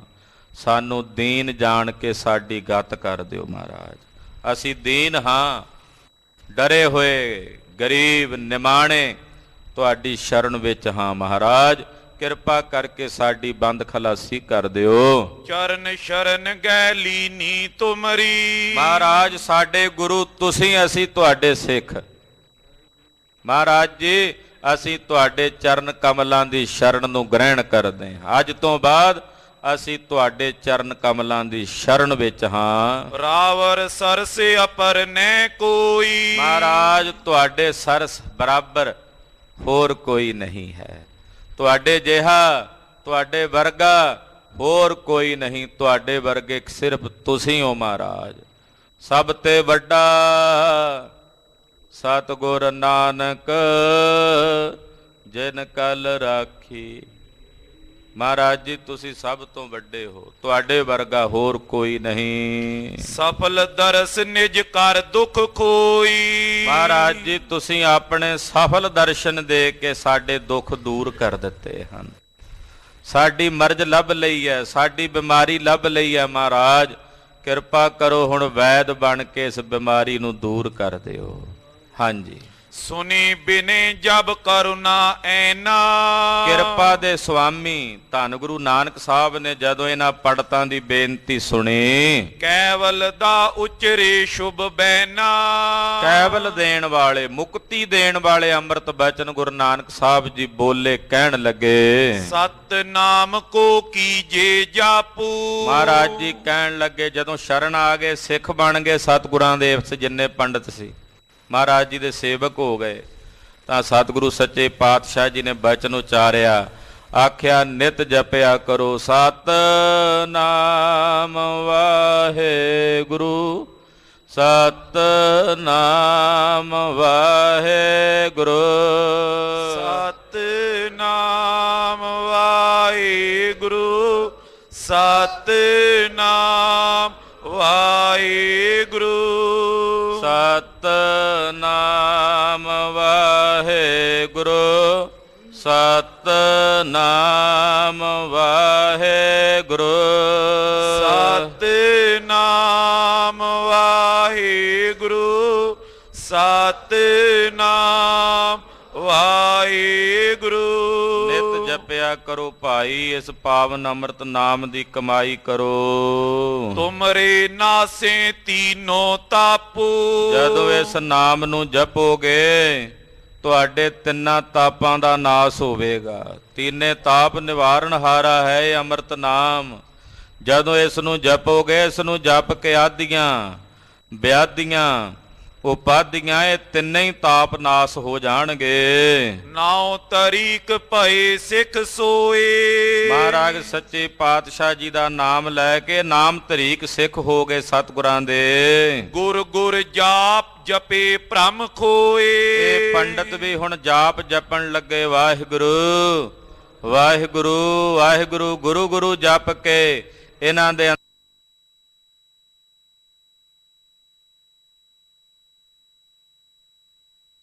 ਅੰਦਰ ਦਾਰਸ ਚ ਰਹਿ ਕੇ ਇੱਥੇ ਹੀ ਡੇਰਾ ਕੀਤਾ, ਇੱਥੇ ਹੀ ਨਿਵਾਸ ਕੀਤਾ। ਪੁਨ ਗਮਨੇ ਉਪਕਾਰ ਵਿਚਰ ਕੇ। ਫਿਰ ਸਤਿਗੁਰੂ ਸੱਚੇ ਪਾਤਸ਼ਾਹ ਜੀ ਮਹਾਰਾਜ ਜੀ ਉਪਕਾਰ ਵਿਚਰ ਕੇ, ਯਾਨੀ ਕਿ ਹੋਰ ਜੀਵਾਂ ਤੇ ਉਪਕਾਰ ਕਰਨਾ ਸੀ, ਤੋ ਬਨਾਰਸ ਤੋਂ ਸਤਿਗੁਰੂ ਜੀ ਚੱਲ ਪਏ। ਪੁਚੰਗ ਛੰਦ ਨਮੋ ਚੰਡਿਕਾ ਕਾਲ ਕਾ ਬਾਕਬਾਨੀ। ਅਕਾਲ ਪੁਰਖ ਵਾਹਿਗੁਰੂ ਪਰਮੇਸ਼ਰ ਬੇਅੰਤ ਸ਼ਕਤੀਆਂ ਦਾ ਮਾਲਕ ਹੈ। ਅਕਾਲ ਪੁਰਖ ਦੀ ਸ਼ਕਤੀ, ਜਿਸ ਸ਼ਕਤੀ ਸਹਿਤ ਪਰਮੇਸ਼ਰ ਸ੍ਰਿਸ਼ਟੀ ਦੀ ਸਿਰਜਣਾ ਕਰਦਾ ਹੈ। ਸਿਵ ਸਕਤ ਆਪ ਉਪਾਏ ਕੈ ਕਰਤਾ ਆਪੇ ਹੁਕਮ ਵਰਤਾਏ। ਪਾਰ ਬ੍ਰਹਮ ਪਰਮੇਸ਼ਰ ਅਕਾਲ ਪੁਰਖ ਆਪਣੀ ਸ਼ਕਤੀ ਸਹਿਤ ਸੰਸਾਰ ਦੀ ਰਚਨਾ ਕਰਦਾ ਹੈ। ਪਰਮੇਸ਼ਰ ਦੀ ਸ਼ਕਤੀ ਪਰਮੇਸ਼ਰ ਤੋਂ ਵੱਖਰੀ ਨਹੀਂ ਹੈ। ਇਸ ਕਰਕੇ ਪਾਰ ਬ੍ਰਹਮ ਪਰਮੇਸ਼ਰ ਨੂੰ ਸ਼ਕਤੀ ਰੂਪ ਜਾਣ ਕੇ ਆਰਾਧਨਾ ਕਰਦੇ ਨੇ ਮਹਾਕਵੀ ਜੀ। ਮਹਾਰਾਜ ਤੁਹਾਨੂੰ ਨਮਸਕਾਰ ਹੈ। ਹੇ ਰਸਨਾ ਤੇ ਬੋਲਣ ਵਾਲੇ ਸਾਹਿਬ ਜੀ, ਤੁਹਾਨੂੰ ਸਾਡੀ ਨਮਸਕਾਰ ਹੈ। ਬਿਗਨਾ ਹਰੰਤੀ ਸਦਾ ਬੁੱਧ ਦਾਨੀ। ਇਹ ਅਕਾਲ ਪੁਰਖ ਜੀ ਤੁਹਾਡੀ ਸ਼ਕਤੀ ਸਾਰੇ ਬਿਗਨਾਂ ਨੂੰ ਦੂਰ ਕਰਨ ਵਾਲੀ ਹੈ, ਸਦਾ ਸਦ ਬੁੱਧੀ ਪ੍ਰਦਾਨ ਕਰਨ ਵਾਲੀ ਹੈ। ਕਰੋ ਦਾਤ ਮਾਤਾ ਮੁਝੇ ਦਾਸ ਜਾਨੋ। ਇਹ ਅਕਾਲ ਪੁਰਖ ਜੀਓ ਕਿਰਪਾ ਕਰੋ। ਇਹ ਅਕਾਲ ਪੁਰਖ ਦੀ ਪ੍ਰਚੰਡ ਸ਼ਕਤੀ ਤੂੰ ਮੇਰੇ ਲਈ ਮਾਤਾ ਰੂਪ ਵੀ ਹੈ। ਪਰਮੇਸ਼ਰ ਨੂੰ ਮਾਤਾ ਰੂਪ ਕਰਕੇ ਵੀ ਆਰਾਧਿਆ ਨਾ ਸਤਿਗੁਰਾਂ ਨੇ। ਜਿੱਥੇ ਪਿਤਾ ਰੂਪ ਕਰਕੇ ਕਿਹਾ, ਉੱਥੇ ਮਾਤਾ ਰੂਪ ਕਰਕੇ ਅਕਾਲ ਪੁਰਖ ਨੂੰ ਕਹਿ ਰਹੇ ਨੇ, ਹੇ ਅਕਾਲ ਪੁਰਖ ਤੂੰ ਮੇਰੀ ਮਾਂ ਹੈ, ਮੇਰੇ ਤੇ ਕਿਰਪਾ ਕਰਕੇ ਮੇਰੀ ਪਾਲਣਾ ਕਰ। ਜਿਵੇਂ ਮਾਂ ਨਹੀਂ ਪੁੱਤ ਨੂੰ ਪਾਲਦੀ, ਇਸੇ ਤਰ੍ਹਾਂ ਤੂੰ ਹੇ ਵਾਹਿਗੁਰੂ ਮੈਨੂੰ ਆਪਣਾ ਦਾਸ ਜਾਣ ਕੇ ਪਾਲਣਾ ਕਰ। ਸੁਛੰਦੰ ਗੁਰੂ ਕੀ ਕਥਾ ਹੋ ਬਖਾਨੋ। ਮੈਨੂੰ ਇਹ ਦਾਨ ਦੇ ਕਿ ਮੈਂ ਗੁਰੂ ਨਾਨਕ ਸਾਹਿਬ ਦੀਆਂ ਸਿਫਤਾਂ ਲਿਖ ਸਕਾਂ। ਮਹਾਂਕਵੀ ਭਾਈ ਸੰਤੋਖ ਸਿੰਘ ਜੀ ਕਹਿੰਦੇ, ਹੇ ਅਕਾਲ ਪੁਰਖ ਮੈਨੂੰ ਇਹ ਦਾਨ ਦੇ ਕਿ ਮੈਂ ਗੁਰੂ ਨਾਨਕ ਸਾਹਿਬ ਦੇ ਸੋਹਣੇ ਛੰਦ ਲਿਖ ਸਕਾਂ, ਉਹਨਾਂ ਦੀਆਂ ਵਡਿਆਈਆਂ ਲਿਖ ਸਕਾਂ, ਉਹਨਾਂ ਦੀ ਸੋਭਾ ਲਿਖ ਸਕਾਂ। ਉਹ ਮਹਾਂਕਵੀ ਜੀ ਗੁਰੂ ਸਾਹਿਬ ਦੀ ਕਥਾ ਲਿਖ ਰਹੇ ਨੇ। ਪਾਤਸ਼ਾਹ ਚਲਦਿਆਂ ਚਲਦਿਆਂ ਜਗਨਨਾਥਪੁਰੀ ਪਹੁੰਚੇ ਨੇ, ਜਿੱਥੇ ਗੁਰਦੇਵ ਨੇ ਆਪਣੀ ਰਸਨਾ ਤੋਂ ਆਰਤੀ ਦਾ ਸ਼ਬਦ ਉਚਾਰਨ ਕੀਤਾ ਹੈ। ਉਹ ਕਥਾ ਆਪ ਦੀ ਅਗਲਿਆਂ ਪ੍ਰਸੰਗਾਂ 'ਚ ਸਰਵਣ ਕਰੋਗੇ। ਗੁਰੂ ਪਾਤਸ਼ਾਹ ਦਾ ਜਸ ਕਥਨ ਕਰਦਿਆਂ ਹੋਈਆਂ ਭੁੱਲਾਂ ਚੁੱਕਾਂ ਦੀ ਖਿਮਾ ਕਰਨੀ, ਅਰਦਾਸ ਕਰਨੀ ਸਤਿਗੁਰੂ ਜੀ ਅਗਾਂਹ ਵਾਸਤੇ ਸਤਿਬੁੱਧੀ ਤੇ ਸਮੱਤ ਪ੍ਰਦਾਨ ਕਰਨ। ਸਾਧ ਸੰਗਤ ਜੀ ਬੇਨਤੀ ਹੈ, 21 ਅਪ੍ਰੈਲ ਨੂੰ ਜਗਤ ਗੁਰੂ ਤਿਲਕ ਤੇ ਜੰਝੂ ਦੇ ਰਾਖੇ ਸਤਿਗੁਰੂ ਸ਼੍ਰੀ ਗੁਰੂ ਤੇਗ ਬਹਾਦਰ ਸਾਹਿਬ ਸੱਚੇ ਪਾਤਸ਼ਾਹ ਜੀ ਦਾ ਪਾਵਨ ਪਵਿੱਤਰ ਪ੍ਰਕਾਸ਼ ਪੁਰਬ ਦਿਹਾੜਾ ਹੈ, ਜਿਸ ਦੇ ਸਬੰਧ ਵਿੱਚ 20 ਅਪ੍ਰੈਲ ਨੂੰ ਗੁਰਦੁਆਰਾ ਸ੍ਰੀ ਦੁੱਖ ਨਿਵਾਰਨ ਸਾਹਿਬ ਜੀ ਪਾਤਸ਼ਾਹੀ ਨੌਵੀਂ ਤੋਂ ਸਵੇਰੇ 11 ਵਜੇ ਨਗਰ ਕੀਰਤਨ ਆਰੰਭ ਹੋਣਗੇ। ਸ਼ਹਿਰ ਦੇ ਬਾਜ਼ਾਰਾਂ 'ਚੋਂ ਨਗਰ ਕੀਰਤਨ ਹੁੰਦਾ ਹੋਇਆ ਸ਼ਾਮ ਨੂੰ ਗੁਰਦੁਆਰਾ ਮੋਤੀ ਬਾਗ ਸਾਹਿਬ ਵਿਖੇ ਨਗਰ ਕੀਰਤਨ ਦੀ ਸਮਾਪਤੀ ਹੋਵੇਗੀ। 21 ਤਰੀਕ ਨੂੰ ਗੁਰਦੁਆਰਾ ਮੋਤੀ ਬਾਗ ਸਾਹਿਬ ਵਿਖੇ ਸਵੇਰ ਦੇ ਔਰ ਰਾਤ ਦੇ ਦੀਵਾਨ ਸਜਣਗੇ। ਆਪ ਜੀ ਨੇ ਸਾਰਿਆਂ ਸਮਾਗਮਾਂ ਵਿੱਚ ਹਾਜ਼ਰੀਆਂ ਭਰਨੀਆਂ। ਧੰਨ ਗੁਰੂ ਤੇਗ ਬਹਾਦਰ ਸਾਹਿਬ ਨੌਵੇਂ ਪਾਤਸ਼ਾਹ ਜੀ ਮਹਾਰਾਜ ਜੀ ਦੀਆਂ ਖੁਸ਼ੀਆਂ ਲੈਣੀਆਂ ਜੀ। ਵਾਹਿਗੁਰੂ ਵਾਹਿਗੁਰੂ ਵਾਹਿਗੁਰੂ ਵਾਹਿਗੁਰੂ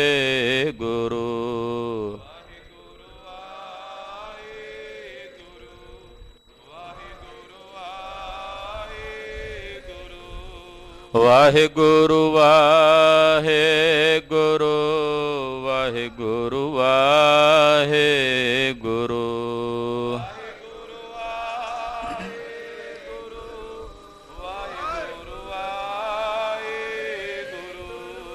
ਵਾਹਿਗੁਰੂ ਵਾਹਿਗੁਰੂ ਵਾਹਿਗੁਰੂ ਵਾਹਿਗੁਰੂ ਵਾਹਿਗੁਰੂ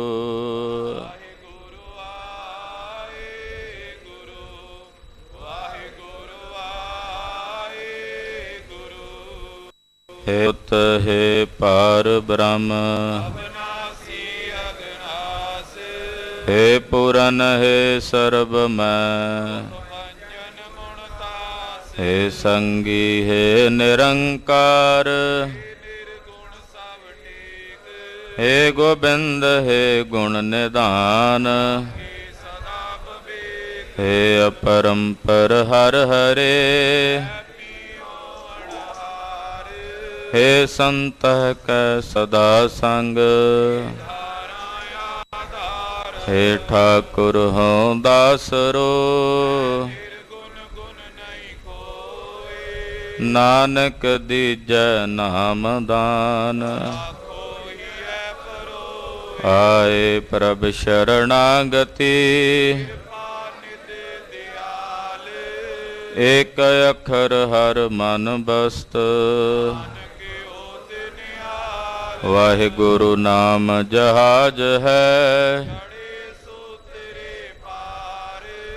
ਜੋ ਸ਼ਰਧਾ ਕਰ ਸੇਵੰਦੇ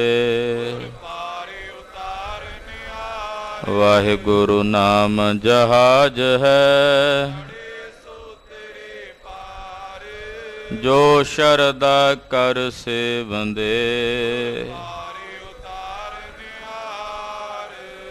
ਵਾਹਿਗੁਰੂ ਜੀ ਕਾ ਖਾਲਸਾ ਵਾਹਿਗੁਰੂ ਜੀ ਕੀ ਫਤਿਹ।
ਵਾਹਿਗੁਰੂ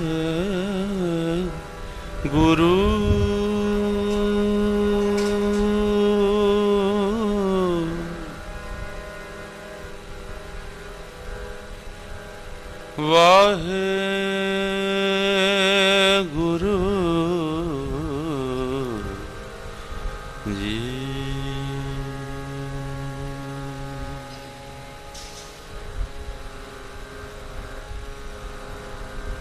ਡੰਡੌਤ ਬੰਧਨ ਅਨਕ ਵਾਰ,